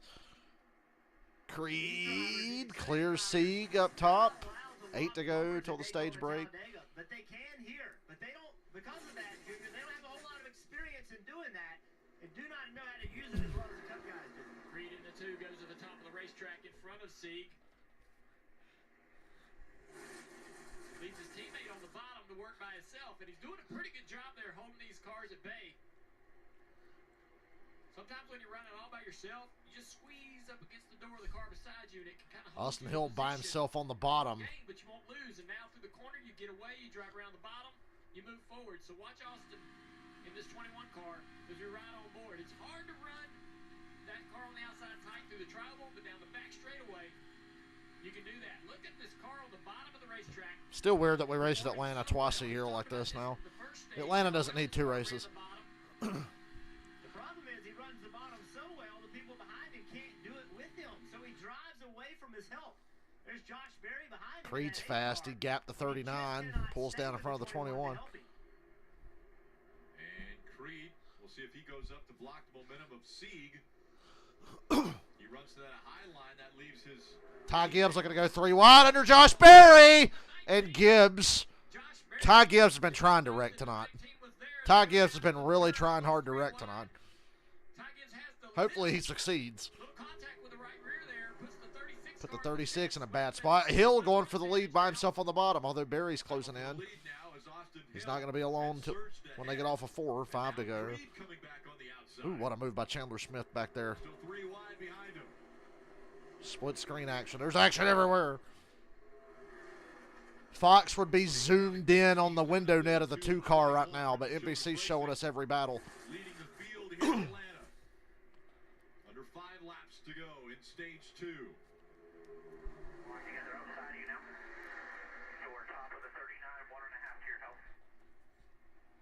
Josh Berry making that inside line work now as he closes in on the 21.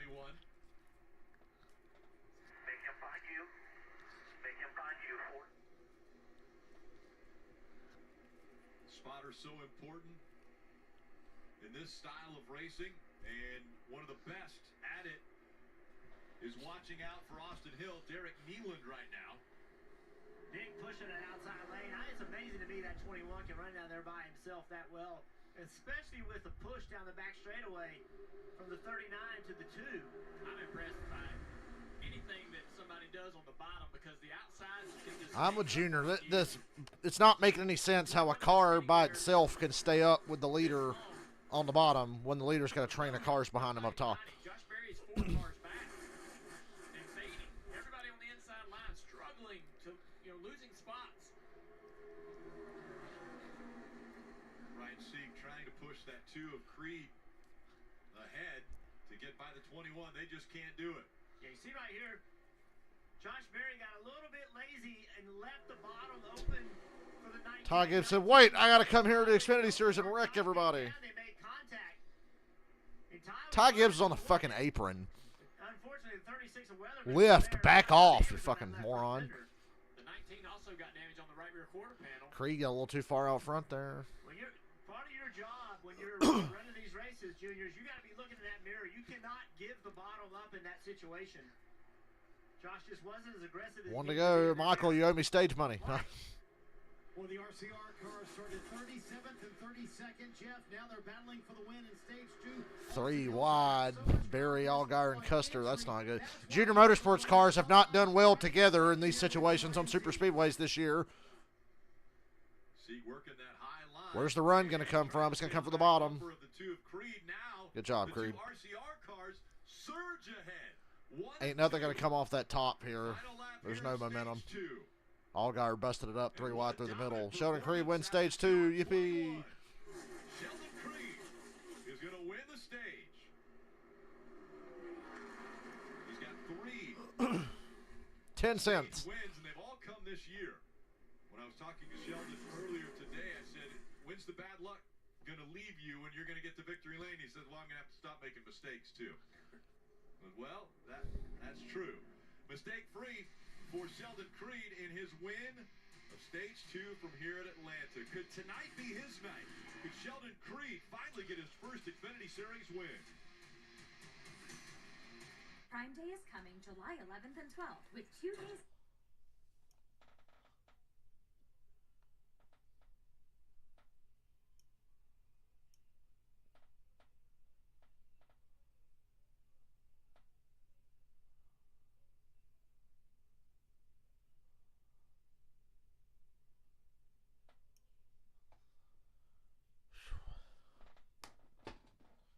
I will be right back.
Guys are talking too much.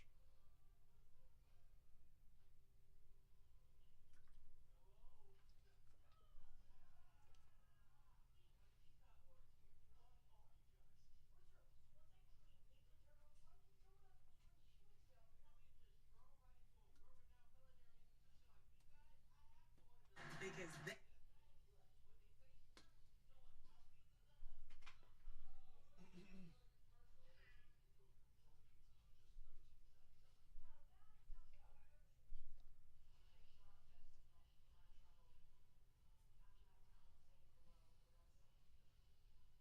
only Represent your favorite driver. Take advantage of amazing deals at the NASCAR shop. Check out the greatest selection of t-shirts and hats and die casts and much, much more. Visit NASCAR.com/shop today. From inside the race car to high above, aerial coverage brought to you by Pods. If you're moving this summer, save up to 30% at Pods.com today. As you see the entire field basically coming to pit road, so the ones that were just on pit road and put their tires on, I'm guessing here's just going to be a little splash of gas, so this is going to be a real jumbled up race off from pit road. Yeah, I'm going to not have track position now. Pit road is when it's 45 miles per hour all the way around turns 3 and 4. And coming in front of their pit stalls now. Again, the RCR cars leading the charge down pit road. Kim. You see Ryan Sieg at the top there in the 39. He said, I just need a little bit more stability. They will make an air pressure adjustment on the 4 fresh Goodyears they're going to take. He also said, I just cannot keep up with them on the restart. Marty, as they continue service on Ryan Sieg. That was a great shot from the top of the roof of Austin Hill as he pulled into a stall. He said, I had 3 really big moments entering turn 3. Way too free. I need to be tighter for the long run, Dave. And he talked about the jumble on pit road. Sheldon Creed knew that he would not be the first off of pit road, even though he won the stage. He needed 4 tires. He needed 2 cans of fuel. A lot of no tires and 2 tires. He's going to lose tons of track position. I've lost a lot of track position. And I'm still sitting on pit road. What the fuck's going on there? Oh. Filling her up with fuel. At least I got 4 tires. I'm going to run to the bathroom.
You ever look at a car sponsored by food or drink and want that food or drink all the time? I'm glad there's not a Sonic race car.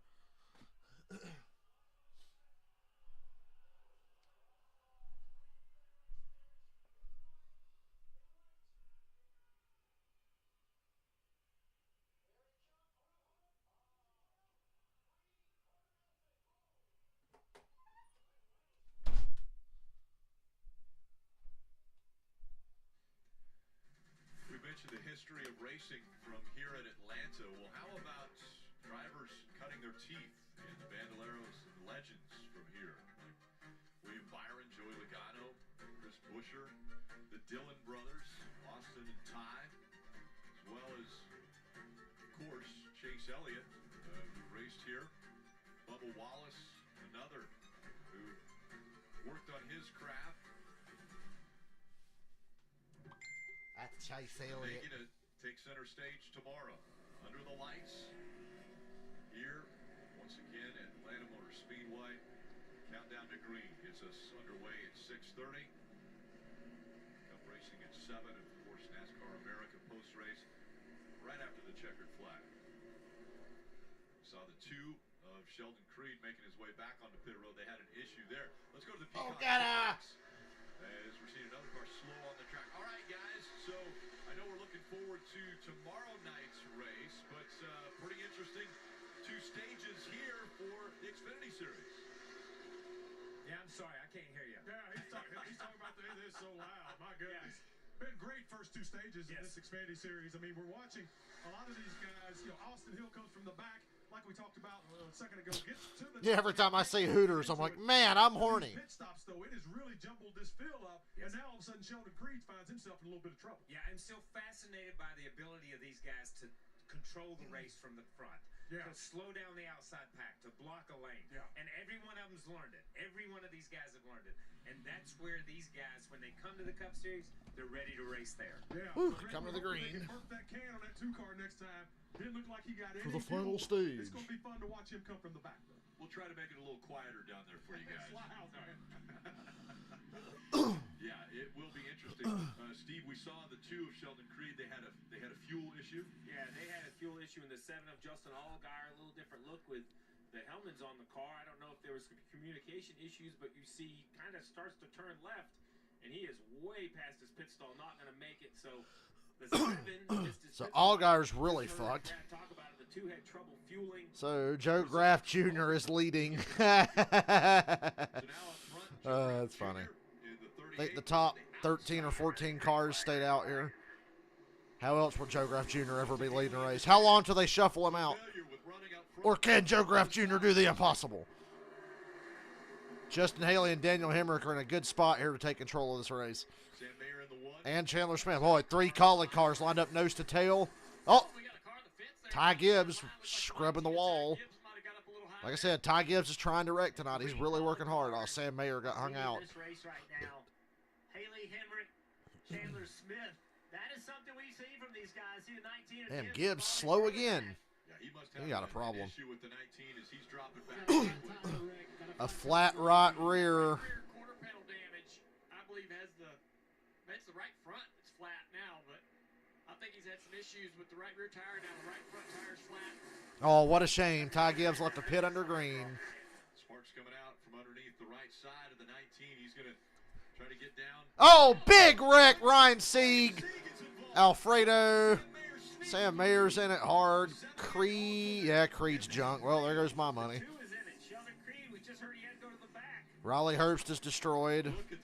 Sieg got the worst of it. Well, no money for me.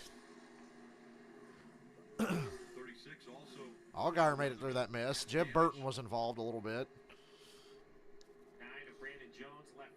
Ryan Sieg can't see. Heavy damage, 36. There's the 2 we just talked about it. The stage 2 winner has trouble fueling. Absolutely junk. Who calls this shit? 3 wide. Just much 3 wide. Fucking Sam Mayer. Oh, wait. No. There was somebody checking up in front of him. Riley Herbst had a problem, I think. Yeah, Riley Herbst was. I was ready to blame Brandon Jones. And looked like he was getting sideways in front of him. See that again. Oh, Herbst got loose off a 2. Checked way up. He couldn't. Yeah, did he have a flat? He had a flat.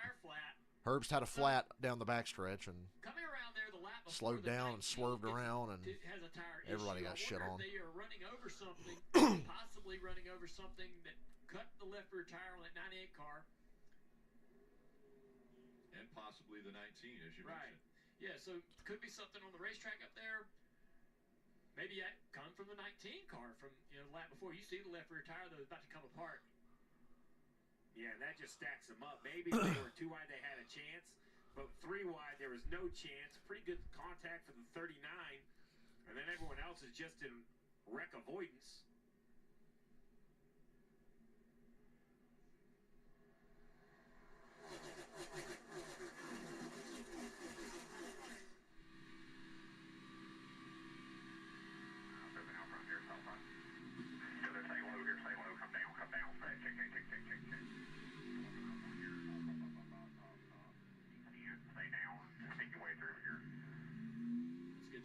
with patience. Sometimes you just have that much patience to slow the car down. Major implications. Sieg was good enough to win this. Creed was too. Herbst was fast. Not anymore. But at least Allgaier made it through. Has a trouble problem. You can't see 2 rows in front, and everybody just like going down the interstate. Something happens, and 5 cars back is where the wreck happens. Yeah, the crew got looking at Ryan Sieg's. That is Ryan Sieg. Damage. Hugely disappointing. They had a legitimate shot to win this race. That car had enough speed. He was doing a great job with it. You see the crew members coming up to him, letting him know, appreciative of what you did out on the racetrack prior to that happening, and listening to the radio from Ryan Sieg before he climbed out. We got full pressure. Got left rear flat, idiot. Golly. Oh. Yeah, we got full pressure for us. Well, that wasn't Morse code, but it probably came out that way. No, it was Morse code. It was I'm really upset. Yeah. Got no wreck. Yeah, unfortunate. That sounded like, God damn it, motherfucker, took me out. Right? I mean, he's had Son of a some bitch. runs, but this is a race that he drove up and took the lead from. So he has to be thinking, well, it could have been. They've been running really good this year. They struggled for a few years, but the switch to Fords, I think, helped this team because there are not a lot of Ford teams out there, and they get a lot more focus and support. And they've teamed up in some areas with some Cup affiliated race teams, having some drivers out there in their cars running the full-time Cup schedule. So just a nasty crash on the back straightaway, and that's what we get when we have issues. Problems. I hate that Rick Allen retired that. Problems. Ryan Sieg, one of them. He was up front. You think Rick Allen had to go to therapy to convince himself to not say problems every time there's something going on? Because he does a real good job of it.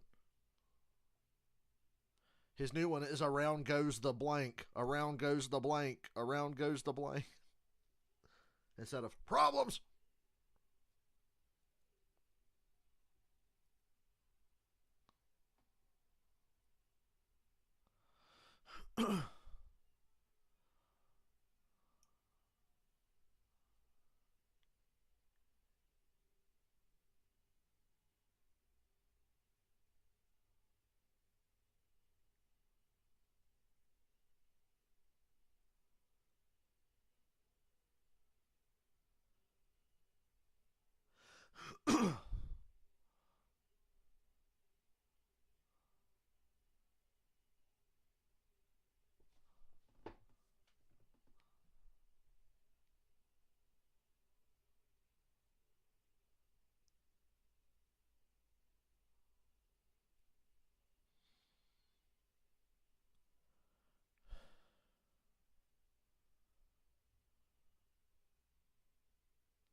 Man, I want to watch CM Punk versus Samoa Joe. I hear Punk coming out on the other TV.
Hey, Jim Burton's still running. USA, do not miss the nonstop action of Monday Night Raw, featuring WWE superstars such as Cody Rhodes and Bianca Belair. That's Monday Night Raw live at 8 on USA. Creed's out of his car. Out of the race now, out of the car. You see some sparks still coming out from underneath the 98. And want to take a look at the Toyota driver update where they're running. John Hunter Nemechek, highest scored right now in 4th. Sammy Smith in the 10th position. Kaz Grala there in 12th. We saw hands full for Ty Gibbs. He's back in 25th right now in that 19. But he's been all over the racetrack, catching that race car. Yeah, and it's going to be a very interesting finish to this race, right? The drivers that won both Stage 1 and Stage 2, both involved in the accident now with Herbst and Creed. Sheldon Creed just had won Stage 2, had that fueling issue, lost his track position because of it, and then gets caught up in a wreck. And that's kind of that, old saying where you kind of make your own luck. There's an example of it, right? Josh Berry's pitting. He doesn't have damage or anything. But once you give up that track position, you get caught up in something else. Marty? Josh Berry pits from 9th here. Steve. Allgaier pitting. Close, Matt, Mike. Oh, wait, no, that was Marty Snyder's Mike. A little bit of damage in that wreck, not too bad, so they're going to come in and address topping off on the 8. You're only there for the 8, so can definitely make it all the way from here to the very end of the race. Yeah, so fuel window's about 75 to 77 laps. This final stage was 83. It was about 81 when they took the green. So most all the crew chiefs I talked to thought that they could get there with a little bit of help from yellows and saving some gas. But obviously, that was before the race.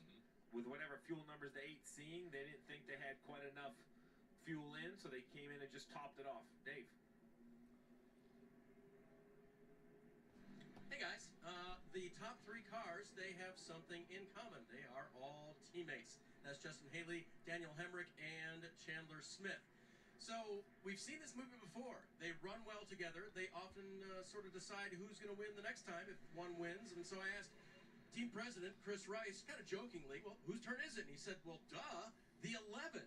Obviously, Daniel Hemrick has not won this year. Chandler Smith behind him has. Hemrick hasn't won yet, but he tried to kill Parker Kligerman to do it here earlier this year. Though he leads, so let's see how they work together, Marty, as they try to get a victory for one of the 3, maybe for Hemrick. Dave Austin Hill back up to the 6th position, and if you notice him run tonight, it's been an interesting theme because he always seems to be by himself on the bottom of the racetrack. In fact, he told Andy Street a moment ago, his crew chief, if I can just get a little bit of help, anybody who wants to work with me on the bottom, we can be up front, no problem. With him, the problem is I'm not sure anybody in the field wants to push that 21 any further forward. They know he's the car to beat. Well, for Brett Moffitt running in the 8th position, I talked to him earlier in the day, and he said with the strength and the speed they had in the spring race here where they finished 6th, they feel like they legitimately have a shot at getting the first win in the Xfinity Series for this small team. On top of that, they're using the momentum they found last week in Chicago with a 4th place finish. It was the first top 5 finish for this small race team in the Xfinity Series, and they are looking for all of the opportunity here tonight. It is an opportunity, and that's one of the things that some of the teams take advantage of. Yeah, and that small team, AM Racing, they have run into trucks before. It's a team that we've seen truck racing a bunch, but this has been a good fit for AM Racing and Brett Moffitt. Remember, Brett had some good rides last year, kind of come and go, and never really found that home through the course of the year. And this has been a real good match. They've been very patient with one another. And if you kind of look at their year, it's been tracking up. While it may seem slow from the outside, from the inside, I think when I talk to Brett, he knows how tough this field is, how deep the Xfinity Series field is. Consistent runs back-to-back, as Kim just pointed out, and then, a nice top 5 at the street course. I mean, he didn't qualify. Will we please get the one to go here? May not have the most speed here tonight, but he kind of has that blue Hey, one to go. That might take to get to the finish. Look at this. All Colleague racing cars went to the high line. They'll be nose to tail. They have been very committed to getting a Colleague car to win, as Dave reported. 3 Colleague cars versus Austin Hill, because Creed is out of the race. We've seen them win races, we've seen them do this, and all 3 of them picked the top. Let's check in with Peacock Bitbox. All right, here's the race recap so far. Green flag, they dropped the green flag, and instantly we go back and we watch Austin Hill drive from the back up into the top 10 or 15 with within the first 10 or 15 laps of the race. His car was right on the bottom, wrapping turns 3 and 4, wrapping turns 1 and 2. Yeah, he's done a great job of being on the bottom of the racetrack. We saw Parker Kligerman, who had a good start. That left rear tire goes down. He spins it, goes a lap down, gets his lap back, but it set off a chain of events with a lot of left tires going flat. Yeah, and a great ending to stage 1. We saw the 10 car push the 98 car of Herbst to win stage 1. Yeah, and you see right here, John Hunter, you see these guys are racing down in the corner, and Redsloff just was in the wrong place, wrong time. Gets knocked up the racetrack. No harm, no foul. Yeah, right here, this was the 44 car had trouble, got loose, spun a little bit. The 08 got into his right front, I guess, drove him up into the outside. Had some attrition in this race. Yeah, a lot of fluids came out of that race car, and you see Sheldon Creed here just racing really hard, gets in front of his teammate, comes across, wins the stage, but... Yes, the big one. And here's what happened. The 98 car of Herbst has a flat tire, just stacks up that outside lane, and that's it. Green flag coming back now as we are underway with this final Great launch on that inside by Nemechek. Colleague cars are hooked up, though. On the outside, working that high line, colleague cars. First, second, and third on that outside line being led by the 10 of Justin Haley. Just like to point out that Joe Graff Jr. is still in the top 10. Man, the 11 gave the 10 such a push, they left the 16. 21 there, the back of Nemechek. Surge ahead on that outside. Nemechek's more comfortable to where he can handle that kind of a push. A lot of the field can make it from here to the end. Others are close, but should be able to with those caution laps. He'll try to push that 20 as much as he can as long as it stays underneath John Hunter. Chandler Smith into 16. Giving a shove to the 11 of Daniel Hemrick as we ride along with Austin Hill. Hill not able to get to the back bumper of the 20 of John Hunter Nemechek, and he falls back. Joe Graff Jr. trying to leech off of Colleague Racing. It's working, though. Josh Berry slow off of 4. He's got some right rear damage. And a tire rub. Yeah, Josh Berry's fucked. I agree, Josh. Get to pit road this time, please. Definitely a small tire rub is going away. And on the top screen, you can see everybody has gone to the top. That 20 car. He's going to stay out. Here comes Hill. He's trying to make the bottom work. The Colleague cars have this field all strung out now. Chandler Smith goes down to try to block. Is that a mistake there? Get back up in line, 16. It's Justin Haley that's out front now. Daniel Hemrick. Joe Graff Jr. 4th. Chandler Smith is 3rd. I don't think even Austin Hill can take on 3 Colleague Racing cars that are totally committed to each other. In pack racing style. Another thing we're seeing is the cars spreading back out like they did in the first stage. We had a lot of pack racing side by side, hard battling through stage 2. Nobody wants to run the bottom with the 21. Issue. We heard drivers say the cars are getting looser as the race goes on. You see Austin Hill, he keeps trying to make the bottom work, but if nobody's going to go with him, every time he makes a move, he loses spots. And that's going to be the determining factor whether he can win or not. Can he get a run at the right time and then make the move and then find a hole to get in? Otherwise, he keeps trying to make moves and it doesn't work. We have a caution. Cautions just come out. Kyle Weatherman. And a lot of damage. Dangerously out of his car at pit entry. There's a fire in the right front. He's hit the shit out of that wall. Kyle's been involved in a few accidents. Pretty hard. He's fluid. We heard it on the radio. He's saying that the right front let go. Sounds like that's the spotter describing it to the team at times.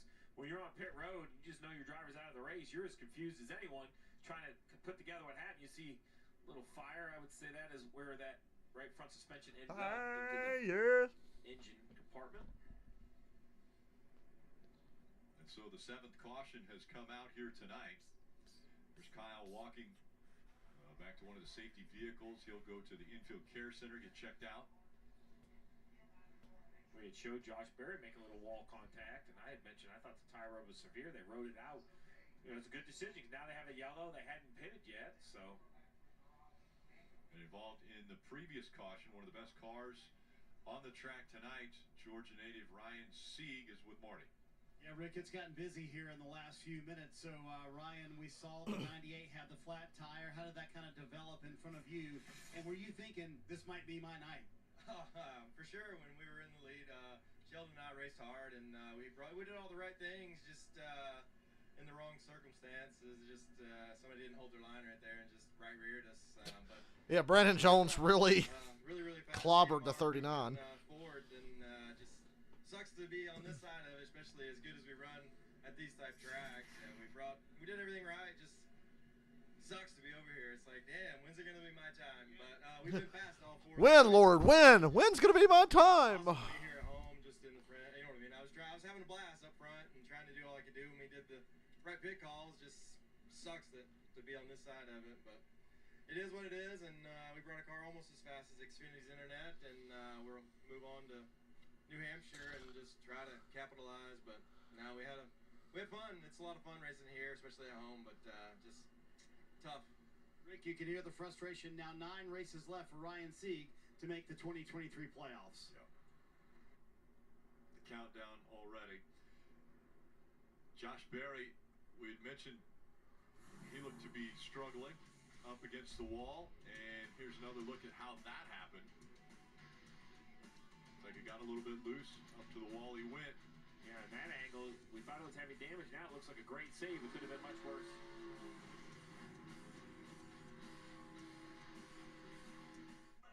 You don't have to be in the race. Too many cautions.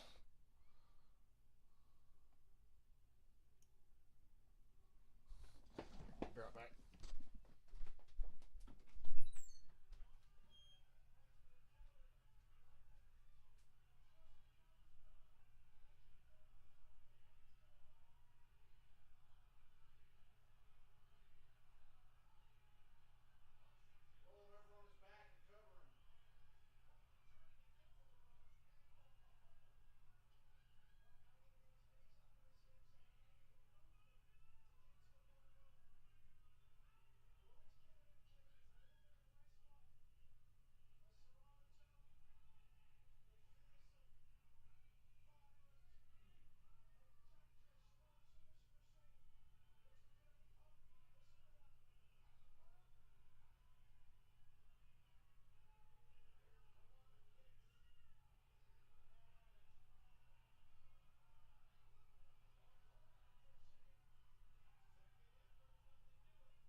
Stepped in the other room because Punk and Samoa Joe are still going on. I want to fucking see part of it anyway. What the fuck is this phone doing? Open fucking YouTube, man.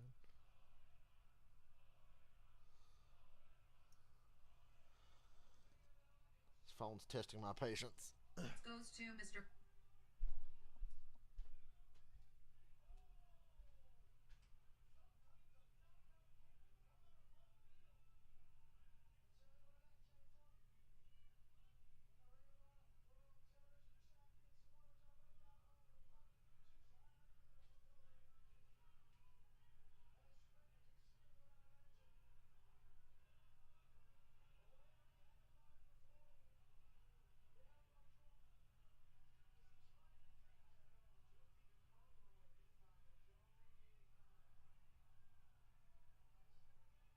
Muscle Buster.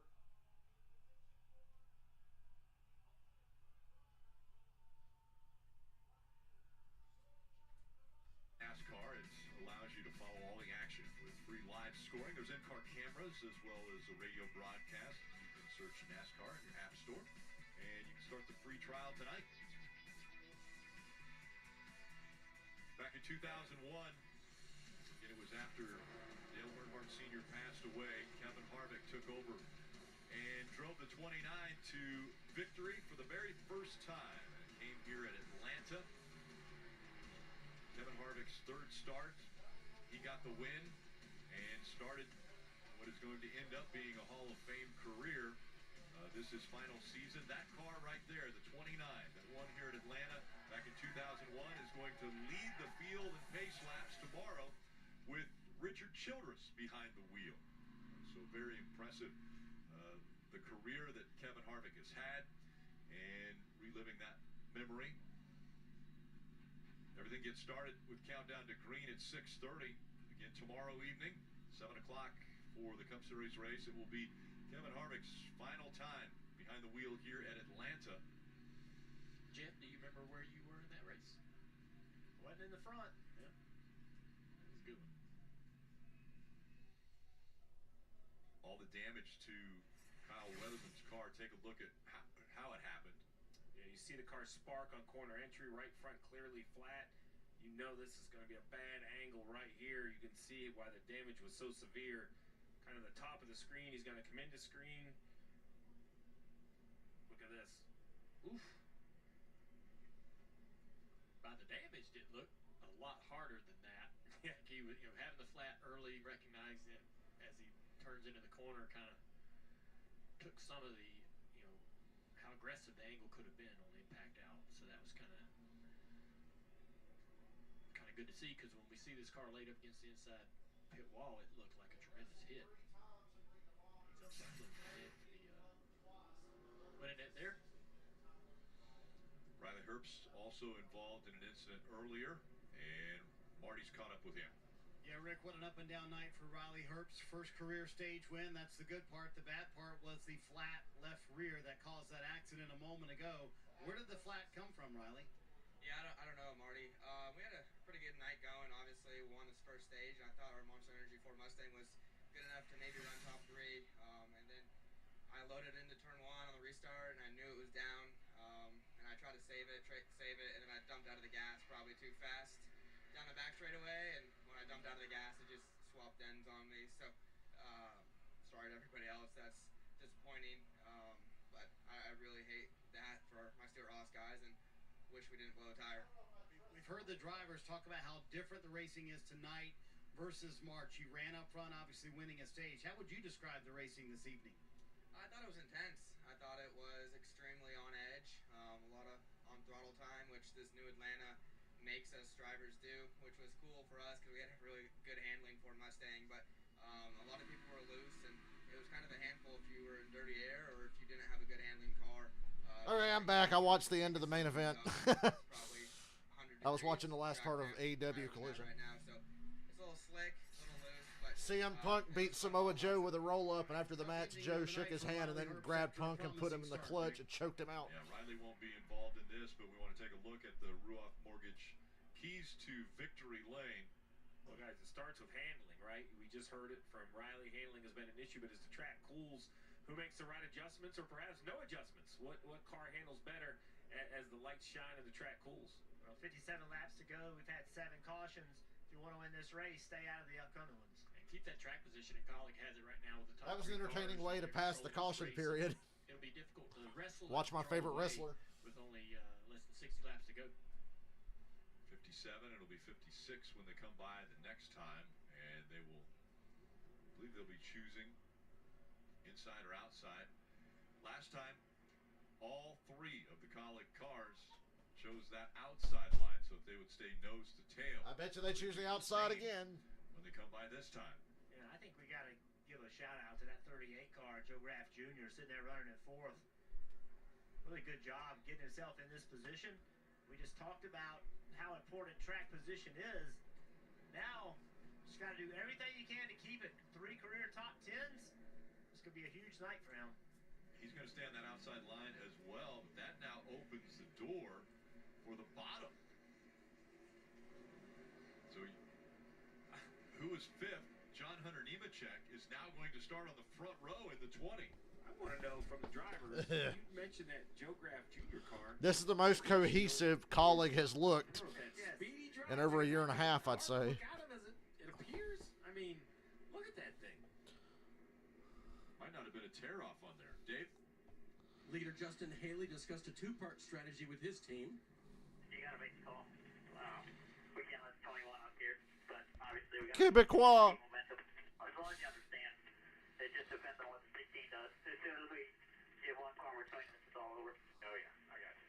So Chandler Smith in the 16 had gotten out of line earlier, but he was trying to block the 21 from coming forward. They know they can work together. They're concerned about the 21. He has been one of the fastest cars. 21's fast, but if you 3 stay together and just run that top, he's not going to beat you. And on the drafting tracks,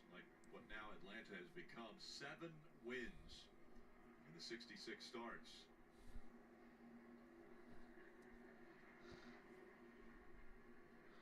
Those 7 wins have all come in the last 18 races on these drafting type tracks. So again, Kaulig, nose to tail. There are 3 cars on the outside line. On the inside, it's John Hunter Nemechek with Cole Custer behind him. And then Austin Hill, who's won already 2. And looking for 3 here at Atlanta. 55 to go. We've had a lot of attrition the last little bit. Drivers know we're closing in on the finish of this one. They're going to need that track position. Chandler Smith got broke out. Once again, the 11 shoved the 10 so far out. The 16 couldn't stay with him. 20's going to move up and cut him off. That's important right there. Try to keep the 3 of them apart. Austin Hill goes to the top around Chandler Smith. Chandler Smith's getting swallowed up by the field here. They mentioned if the 21 Haley and Hemrick out front. It could be Nemechek third, Austin Hill into fourth. Chandler Smith falling back. And now, John Hunter Nemechek running in the 3rd spot. Austin Hill is 4th. All chasing. Hemrick's too good of a pusher. Does Austin go to the bottom? Does there an option? I think you're going to get here and ride for the next 40 laps or so, don't you? Because Hill's in a good spot. Nemechek's in a good spot. They got rid of one of the Kaulig cars. I just stay where I'm at. Ride for about 45 laps maybe. Look how quick the field got single file. They were all thinking it. Let's see if he's patient. Just be patient here for a little. Let you see something that can work. Half and half. That 20 car is faded down low enough, I think, that if the 21 of Hill can get the run, he can. Be a damn shame if Nemechek wins this race, wouldn't it? Restarts are huge. Watch the 20 car. Watch right there, right above the 2 on the door. See his hand out the window? He's waving to the car behind him. As soon as his hand starts moving, he wants the car behind him with forward momentum in his rear bumper. Actually wants him to hit him, to shoot him out in front of that 10 car if he could. Big run by the 16 of Chandler Smith. 16's going nowhere on that bottom. With a run, he looks to the inside. Hill shoots to the inside of Nemechek. Clears him. Leapfrogs him into 3rd. Austin Hill is ridiculous. That's perfect transition from one spot into another. Don't get too greedy and stay down on the bottom and try to get more. Just one at a time. So you can take They get that 11 car out of there. It's fair. It's anybody's game. Boy, now that is the aggressiveness of Austin Hill, and he and Derek Neal and his spotter had a long conversation under that caution. He said, "Why won't anyone work with us?" And he's going to shuffle the 11 out. Whoa, what a move. Did the same move. One by one, he's picking them off into turn 1. So the Kaulig freight train is no more. The 16 is 9th, and the 21 got between the 10 and the 11. But this time the problem is the 11 Not going to let him control the race. So anything the 21 Yeah, now Austin Hill's kind of stuck and needs to just stay where he's at. So there's not going to be any help coming to him. He's been making this happen by himself. There's no question. The moves he's been making has been great. But there is no help coming from that 11. With 49 laps to go, he's going to have many opportunities with really massive runs on this leader, Haley. Right now, there's not a run materializing, but there will be moments when the runs are just too good to pass up. And he's going to have to be aggressive. You see how tight he gets to them to side draft him. It's sweet. It shoots him forward, pulls the car beside him, behind him. He's really aggressive with that, but that's what makes him so great at these racetracks. And he just makes moves. He doesn't think about the move. He just feels the run and knows it. He's confident in the run. He's confident in his car. And he just goes out there and does. No plan. He just does. He's really good at it.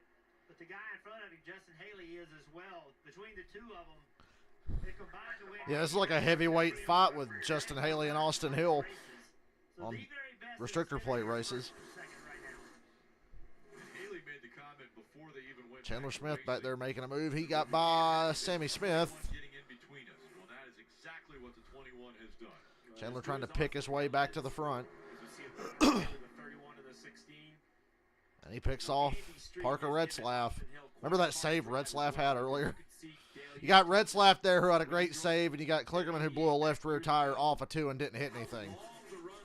And they're both in the top 10. Little push and the run for like a lap. The 21 just keeps rolling forward. It doesn't lose momentum. He can get closer to the Now the 16 goes to the bottom, and Custer moved down in front of him. So Custer's trying to take that momentum and go forward. And Retzlaff's going to follow them. I think they're trying to shuffle out the 38. Chandler Smith. And it's working. Brett Moffitt right there in the white 25 at the bottom of the screen getting in the picture. Yeah, Chandler kind of stalled out there. No help. Couldn't get that 38 out of there like I thought they were going to. Top two of the best. 45 to go. Racing, Justin Haley and Austin Hill, 1 and 2 in Atlanta. They're doing the NASCAR nonstop gimmick.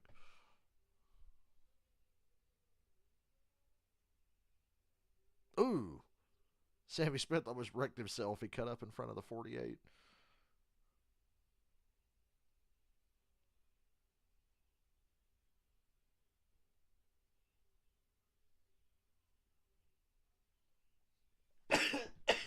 Fuck.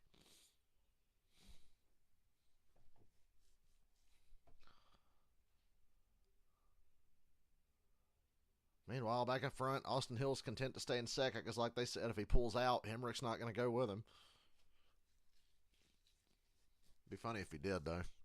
He might at the last minute try to steal it for himself. Chandler Smith around the top of Custer.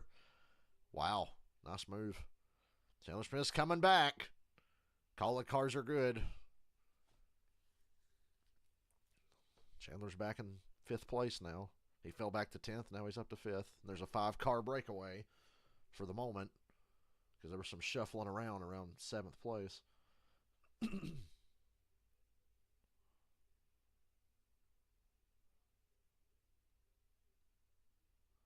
he's trying to shuffle the 20 out.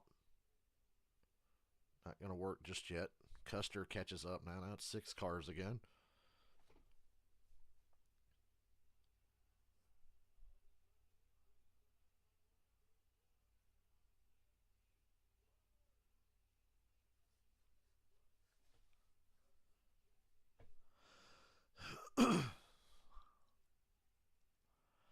Now Chandler goes to the bottom. The 11 didn't get in front of him. Clears his teammate for 3rd. And Chandler's making some nice moves. I think there's a few guys up here that are capable of doing anything. They've just not been showing it until they have to. And Chandler Smith's one of them. I'd say Austin Hill's the other one. I mean, he's made some incredible moves. Now Hill's got a predicament. He's got 2 call-it cars behind him and 1 in front.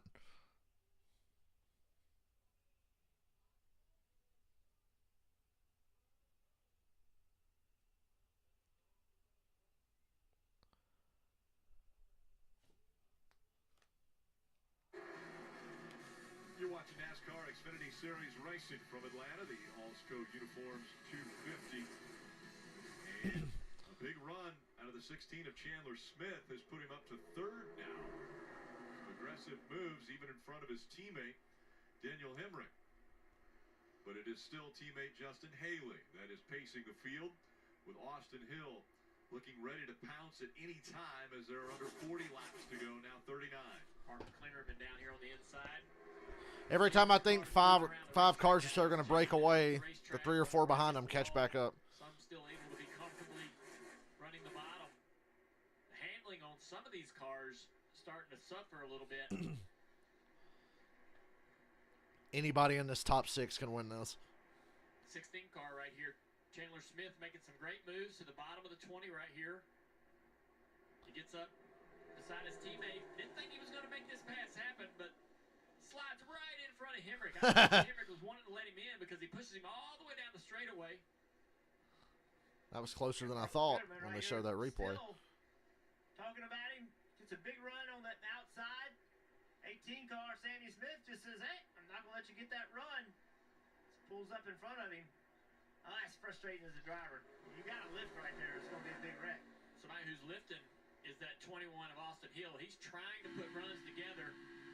Back backing up a little bit to Haley, packing up these cars behind. Austin Hill sweeps to the outside, goes back to the bottom, but he's obviously not going to get any help from anybody behind him. Nope. That was a bad time to make. That was too early. I mean, even if you get the lead, they're all three going to be right behind you. They're just going to get you back. It wasn't the time. It wasn't the place. He's really good. He's really good. Austin Hill hasn't really led tonight, so maybe he's just being a little impatient. How does he form up with someone else? You say not the time, not the place. When is the right time and when is the right place? Well, the problem was he had the 16 of Chandler Smith behind him, and Chandler kept giving him a push, an air push. And I just feel like he fell into the trap thinking, hey, I got this big run. And as soon as he got the run, Chandler Smith said, I'm not helping you anymore. And now you have three collar cars running first, second, and third. You just have to recognize the situation you're in. You're up against it, and you know Hill is falling back to sixth. They are going to help each other. We'll see if I like how Colleague said, well, it's Hemrick's turn to win. And Haley's the one leading, and Chandler Smith cut Hemrick's nuts off a few laps ago. Go back to work and try to figure out how to get around these cars, put himself back in that position, Jeff. Look at him. What a run into the corner with no fucking draft help. Hill shot into three and pulled right up to Custer in this lead group off of four. He's illegal. And Steve, here's been the frustration for Austin Hill all night long. It's very evident nobody wants to help him. He's going to have to do it on his own. Junior, you've been in this spot before, so now that he's fallen back. I don't know. Everybody seemed to want to help Junior because he'd pull you along with him. How does he go back to work? Clearly, he's going to have to do it on his own and pick his way from 6 up to the lead. I think he jumps on the right rear of that 00.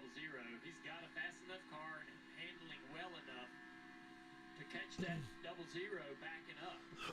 Everybody right here now in the lead pack is, the leader's full throttle, but some of these guys right here are half throttle, every once in a while checking up.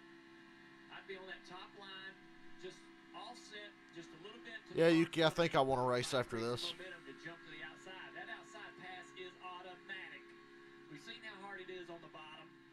He's just not going to be. Look at the 00 get loose though. So here he goes. He's going to try to work this bottom around the 00, and he can't get clear. Now he's starting to bleed out again, and now Parker has a chance to get to the outside of the 21. Austin Hill's kind of digging a road to nowhere right now. Parker works with Austin Hill. Parker hasn't been up here. I'm not working with the 21. I'm trying to get him the hell out of there. Well, Parker's going to go down to the bottom, try to follow him. Get that Dale Jr. rub and get pulled to the front. And then he goes back to the top. Never mind. Car is so good. We just need continuous green flag runs to show what it can do. So if anybody's going to work with Austin Hill, possibility of Parker Kligerman just so he can show what his car can do, Dave. Let's continue this. I might try the phone stream. I've been sitting here thinking about it. But a strong run for him tonight. Remember, his best finish of the year was the opener at Daytona. He's just a rookie, 20 years old, but he's doing a great job. Yeah, the Parker's running nose to tail here. Parker Kligerman, as well as Parker Retzlaff, the 48 and the 31. 30 to go. I think the Hill handling 20 is going to be the opportunity for Hill. The 20 in the 4th position. There's a lot of red, blue, and white cars out there, but the 4th one in line is the 20 of John Hunter Nemechek, and his seems to have some of the biggest handling issues as tires wear. And one of these times, he's going to have an issue move up the track. The 00 and him are going to get passing, and that'll be the momentum killer that the 21's looking for to try to get to that right rear of the 20, and the 00 for that matter. Dave, what are you hearing on the 20?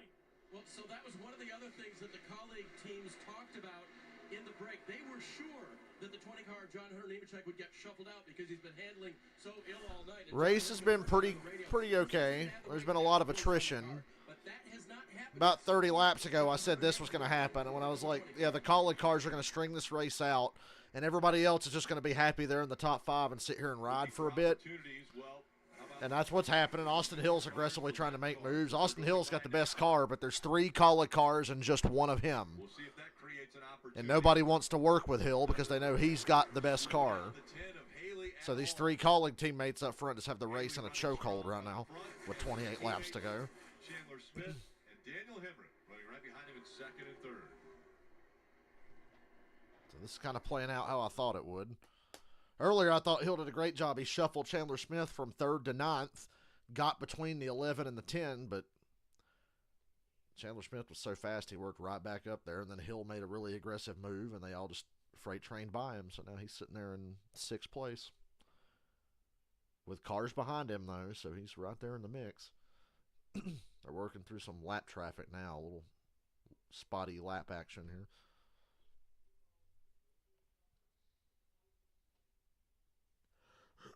Justin Allgaier's back in the top 10. He's caught this lead group. 10 cars are pretty much at the front running away.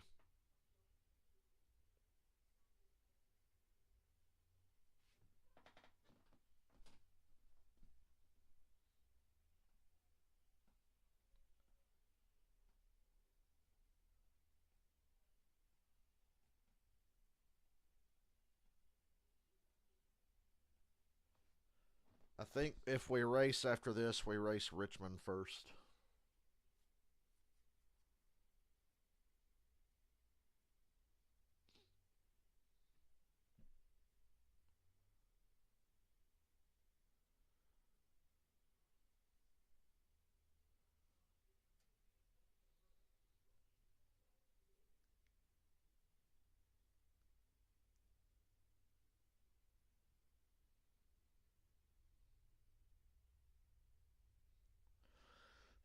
Yeah, Michael, you're pulling for Chandler. He's second, and he's got a great car. He's made some big moves I haven't seen Hemrick make, and Haley's not had to make. Haley's been out front for a good while.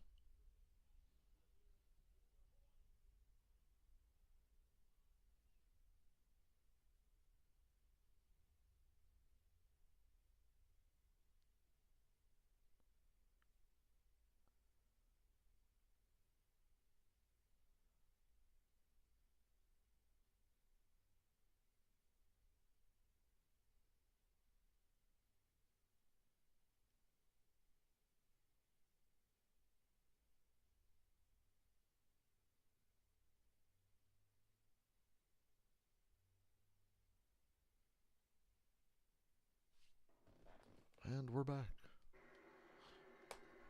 Less than 23 laps remain here in Atlanta for the Xfinity Series as Haley continues to lead. Chandler Smith running second. Daniel Hemrick is third. John Hunter Nemechek hands full behind the wheel. The best tires in the top 10 are Hill and Kligerman and Allgaier. They took 4 on the last stop. Everybody else took none or 2. And I said really late you might start to see the effects of tires because they said this track doesn't have a lot of grip.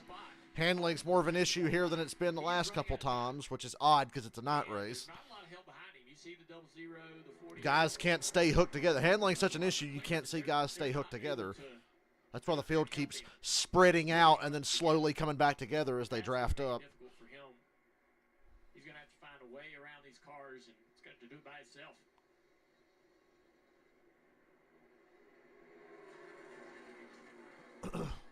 How long will the colleague racing cars play nice with each other? All the way to the end. I think that they're going to stay right here in line, taking care of each other until the final back straightaway. They may, we may see them try to make a move on the back stretch, ensuring that at least one of them is going to get to the finish line first. You see this wide variety of tires on the left-hand side because everyone didn't all take tires at the same time. Some guys took some fuel only. Some guys took tires way back in the middle of stage 1 or towards the end of stage 1. So while we see these cars all sliding around, understand that Hill has not only a fast car, but a little fresher tires than the car in front of him. Big move there about the 20, a little slide, the back bumper. Moving around on this 20 car now, the 21 to the inside. Hill making a move. He's got Custer and Kligerman. Nemechek's car is not handling that great. So Hill's up to 4th, but he's still got 3 colleague cars in front of him. If he pulls this off, he's Superman. Complete the pass now side by side with the 20 of Nemechek. Yeah, see, that's the problem right there. When you go to the bottom and you can't clear, they're going to stack up on you on the outside. I'm sure Cole Custer's been watching that 20. Look at him. It's just way up the racetrack. Car drives horrible. I'm sure Cole saw that, thought he could clear him. Parker Kligerman trying to take advantage of the 20. Moving up high And I think Parker could be the 21's best friend because he's one of the only cars I see that can carry that corner speed through the middle of the corner. Parker's the only one I've seen willing to follow the 21 to the bottom, although it's biting him there. He went to the bottom and nobody's helping. The top four broke away for the moment. And Kligerman's getting shuffled back a bit. Austin Hill cannot win this race but stays like this. 3 teammates in front of him. He just can't win it.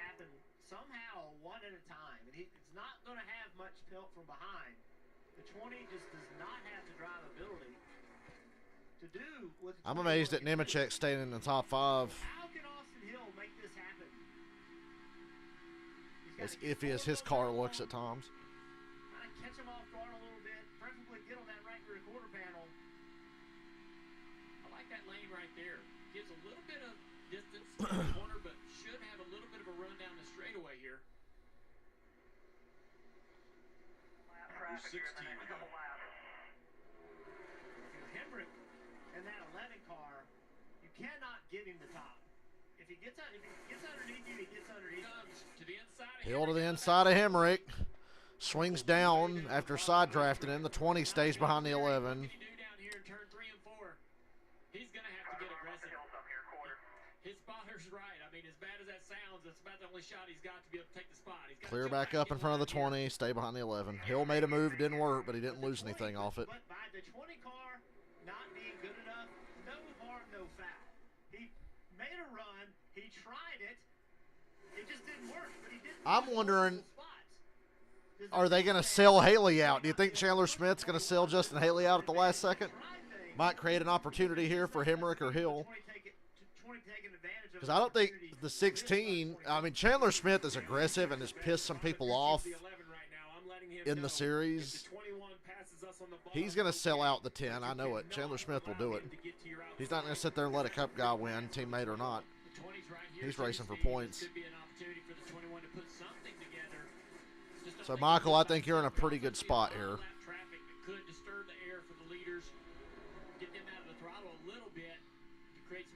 For the 21 as well. Yeah, I know, Yuki. I've been looking at my friends to see what games they all have on Switch. Cars once again coming into play here. Whole time, Justin Haley. It's not easy, but making it look easy. Probably easier with 2 teammates behind you, but Justin Haley just continues to lead this race up to 64 laps. Before Austin Hill became the best at the super speedways. It jumbled up in a little bit of lap traffic here, but not much. He was, in my opinion, the best super speedway racer, the best drafter in this series. Then he moved into the Cup Series full time. I feel like I bet on Justin Haley every time he comes back, but I didn't tonight, so of course he's probably about to win. 12 to go. Dale Jr., he's going to love to hear that because he stopped me on pit road a couple weeks ago after you said you thought he might win a championship in his career, and he was shocked. He thought that was the best compliment he's ever had, so you put that one on top of it. I might get another text message from the driver of the 10. Well, he's led more tonight than he did in all 4 of his wins combined. So Justin has been a guy that's been able to execute at the end, not really dominated races. Tonight he's been dominating. Now he's going to have to try to win while leading rather than coming for second or third. It's a different mentality winning a race like that. When is the right time to block? How do you block? Guys, I really think this comes down to kind of the new call-it guy, and that's Chandler Smith. We know what happens. Chandler is going to go for it at the last second. Hemrick or Ross Chastain's in the mix, but we haven't seen the driver of the 16, Chandler Smith, been put in this position. Hemrick comes down, running in 10 laps to go, and lap cars are going too wide in front of them. Like, are you kidding me? Go to the fucking bottom. There you go. They went single file. less than 10 laps to go. Excuse me. Teamwork and morality is getting ready to be tested right here. Indeed. Hey, look at Justin Allgaier, 6th, pulling up to the bumper in Nemechek. Maybe that'll create some hope for Hill. I think the 7 might go with him.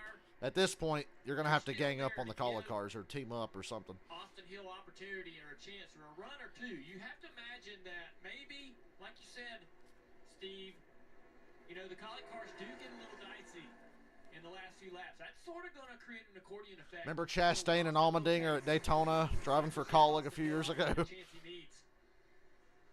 times before, Colleague Racing. Justin Haley still ended up winning that one. In races.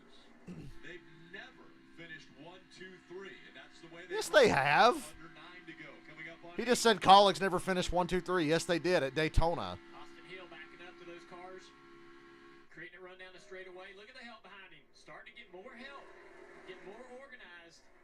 Didn't they finish 1, 2, 3 in that? They went 3 wide in front of the field off the final corner. I'm pretty sure they finished 1, 2, 3. Maybe I'm wrong. Maybe a car like got by one of them. I don't know. Now Hill has the 20 of Nemechek right on his back bumper. Here comes Allgaier in the 7 to give Nemechek a show.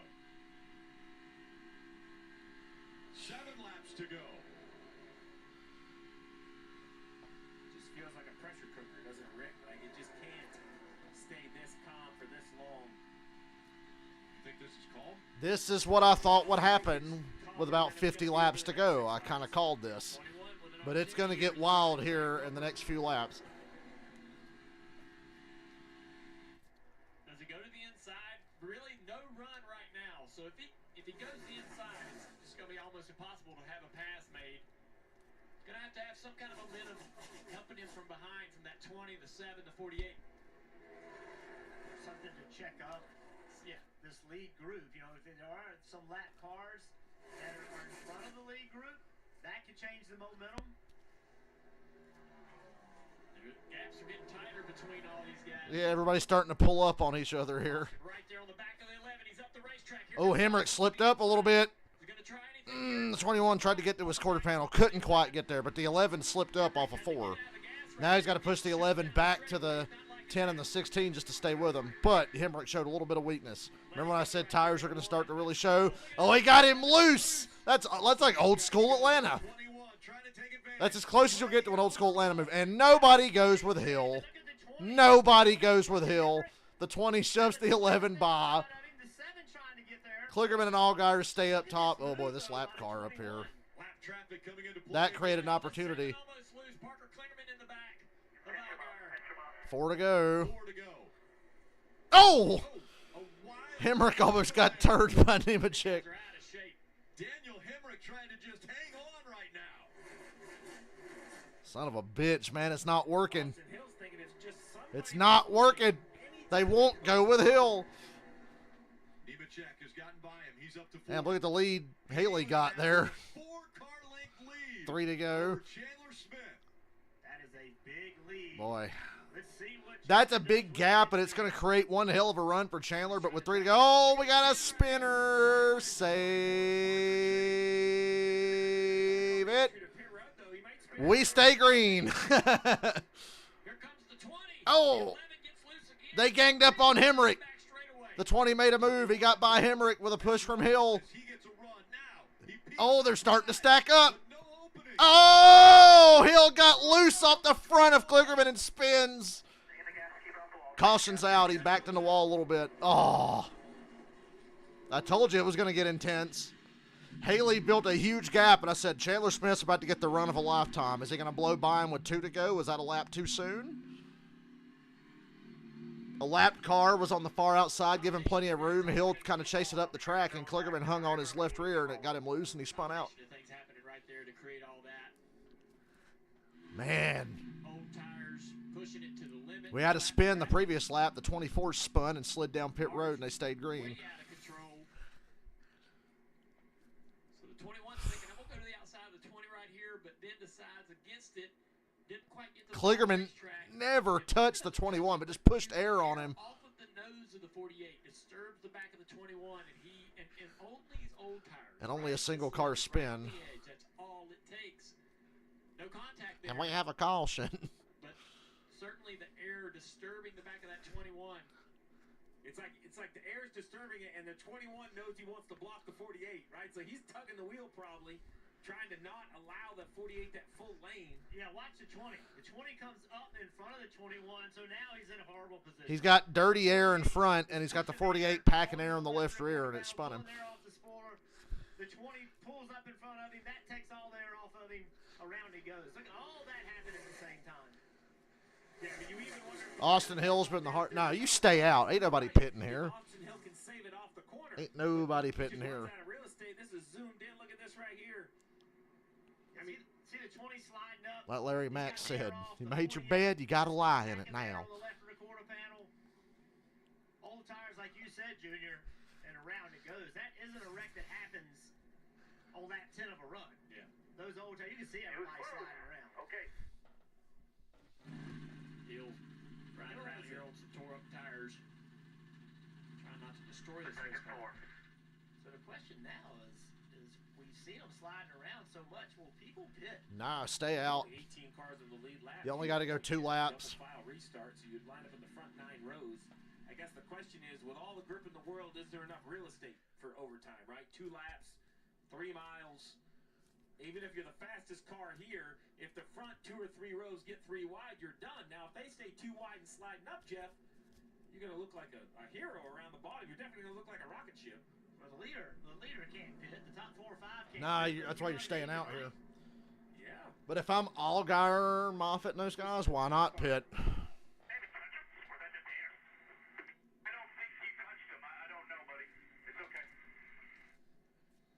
Replay showed he did not touch him, but yes, they were right with air.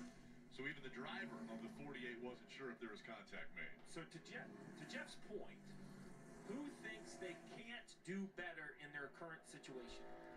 Is it Moffitt in 7th? Does he say, hey, I'm going to come get some fresh tires? Is it Custer? Sammy Smith? You know, who is going to come down and get fresh Joe tires? Graf Jr. stopped in the middle of pit road.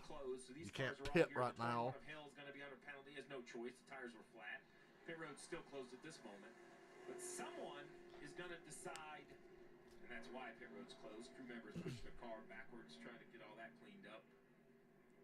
I mean, if I am the 19 of Ty Gibbs in 10th, I'm coming for tires. I'm not running full time anyway. I'm not going to win it for 10th on old tires, are we, Junior? Like, if you're my guy and you're in 10th, I'm selling tires. The question Is Custer riding on the flat part of the track to save fuel? Yeah, I mean, I think if you're in the top 4, you. Because I know a lot of these guys have been running pretty long. But I mean, we got guys back here that obviously are very uncomfortable. Like the 11 of Hemrick, he was so loose. Is he thinking hang on to it for a couple laps? I mean, how much of this, green white checkered are they technically up to full speed? Maybe about, 60% of that? Can you hang on to it for 60% of that? Green white checkered and not bring it back on the record? Because you're going to get pushed. There's going to be contact. You're going to get pushed around. If the air can disturb a car like that, imagine how much air is going to be. A lot of cars riding on the flat. In the middle of the pack on old tires. See these guys running on the apron. They're trying to make sure their fuel cells are getting the fuel's getting to the pickup.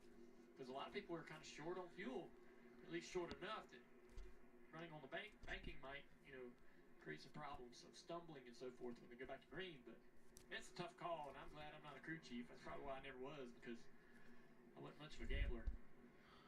Well, we saw the 21. Pit road's open. For Austin Hill, but prior to that, the 24. Everybody in the top 10 stays out. As I predicted.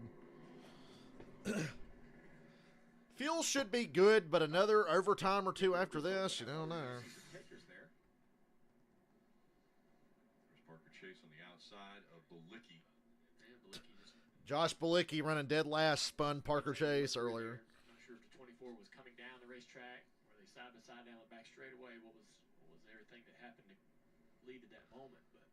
But harmless spin, but it does put us in a precarious situation.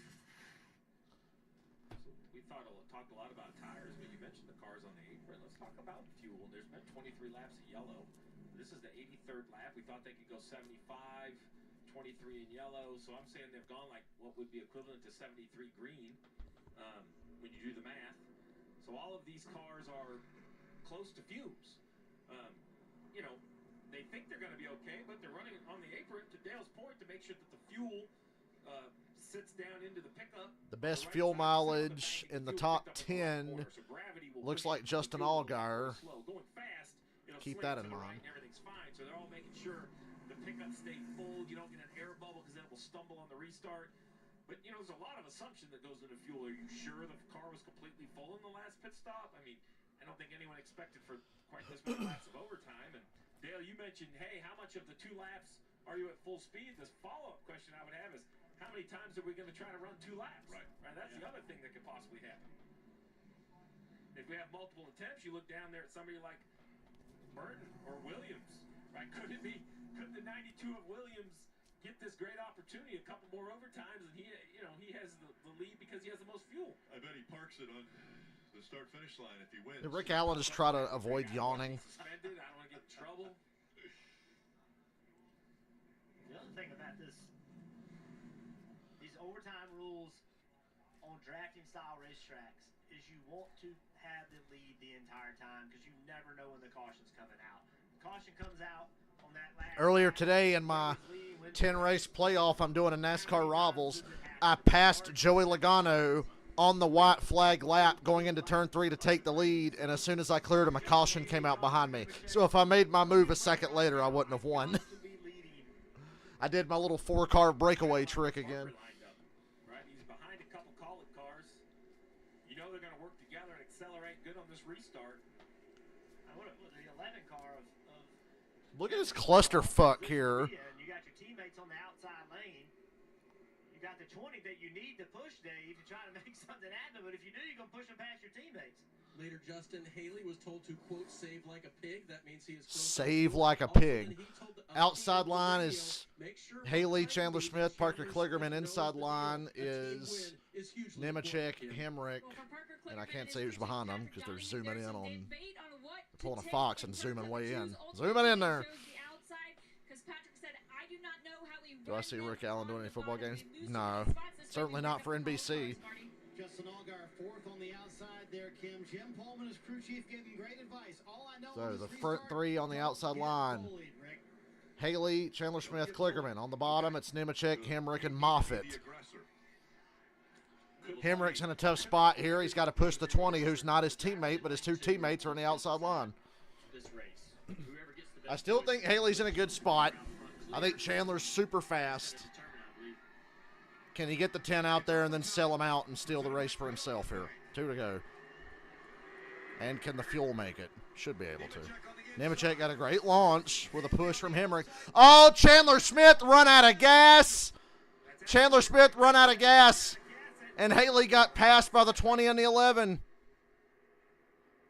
2 Colic cars sizing up the 20 down the back. Custer, big run behind them. Come on, I want Hemrick to win. You can't have Nemechek win this shit. Chandler Smith ran out of gas. I think Nemechek's a sitting duck here if we do not get a yellow. Nemechek's going to be a sitting duck here if we don't get a yellow. Haley's going to stay with his teammate. Wow, Haley goes to the inside of his fucking teammate, who's a full-time driver in this series. Well, Nemechek's going to win now. Nemechek's going to win. There's no run coming. Although there might be a run here off of 2. Custer got to the 11. Push. Hemrick got a big run. Hemrick got a big run. Nowhere to go with it. Fucking John Hunter Nemechek's going to win this shit. The worst handling car in the top 5. John Hunter Nemechek's going to win it. Because Justin Haley sold out his own teammate, Daniel Hemrick. Wow. If I'm Daniel Hemrick, I'd slap the shit out of Justin Haley after this. It's unfortunate the 16 ran out of gas, but what the fuck? You could have pushed that 11 and you both would have got by the 20, and then you could settle it amongst yourselves. But he went for the lead at the white flag and sold Hemrick out, and Nemechek, all he had to do was just ride. That was so stupid. 5 wins for John Hunter Nemechek. He's been a little bit of a journeyman in his NASCAR career. 3rd win of the year for Nemechek. Kind of walked into this one, didn't he? And that right there was a spotlight on the talent of John Hunter Nemechek. That was not a spotlight on his talent. Whoa, whoa, what's he doing? Couldn't tell how far he was going to go with that donut there.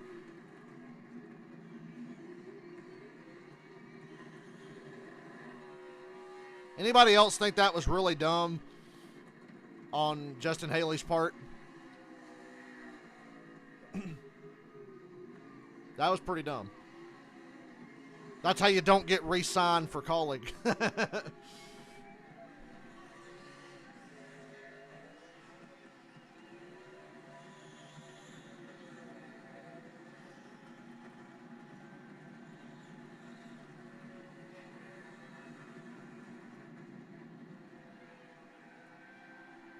Haley's only chance there was to stay behind the 11, get by the 20, and then see what happens going into 3.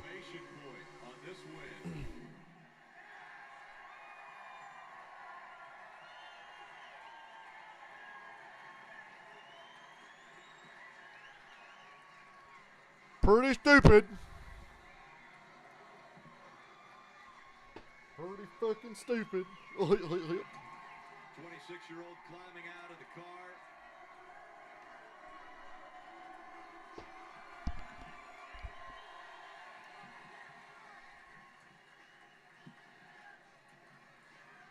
Heading over to grab the checkered flag.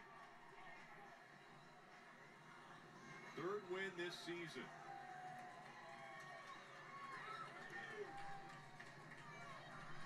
His last win was on the shortest track, NASCAR, at Martinsville.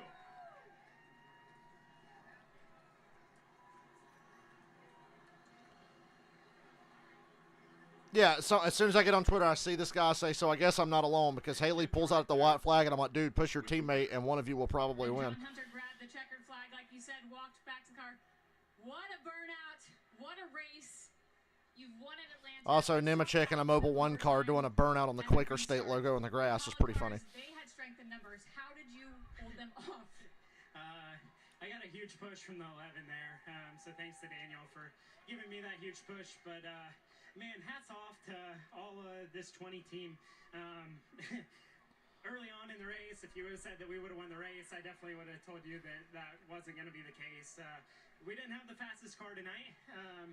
It wasn't quite as fast as Xfinity 10G, but fucking Matt Collick, I'm like, what the hell? This whole 20 team, first win for Mobile 1 with me at JGR, won with them in the Truck Series, and man, this is special. Glad Aspen and Taylor are here, where you get to go celebrate, and thank you to all the fans that came out tonight. I appreciate you guys. The track started with the sun still out and then went. I'll be ready in a few minutes. After I end this stream, I got to set up my shit to try to do this dumb crap with my phone. Because there's no way to stream from a Switch. We just had to keep making our car better all night. We were. You just wake up, and his wife Taylor's gonna come join them, and his daughter Aspen to celebrate in her PJs, and a high five for Dad. Yeah, we just had to keep making our Mobile 1 Toyota GR Supra better all night. And Ben and Is that a Supra? Awesome. They made the right adjustments all night, got us to where we needed to be, and came down to an overtime finish, and luckily we were able to execute on that restart. So thank you to all the guys, men and women at Joe Gibbs Racing. I'm proud to be the one holding the wheel of this 20 car, and man, truck win for Toyota, Xfinity win for Toyota. Toyota boys have some work to do tomorrow. Congratulations. Thank you. John Hunter Nemechek, a winner at Atlanta, as he continues to celebrate with his family. That's pretty cool. Taylor and Aspen both down there to celebrate that win with him. And now he has 3 wins on the 2023 season. All right, I'm going to end this stream here. I might come back and stream in a few minutes. Yuki, I'll let you know when I'm ready to play. Caden, if you're still here, I'm going to fire up that Discord here in a second. And we'll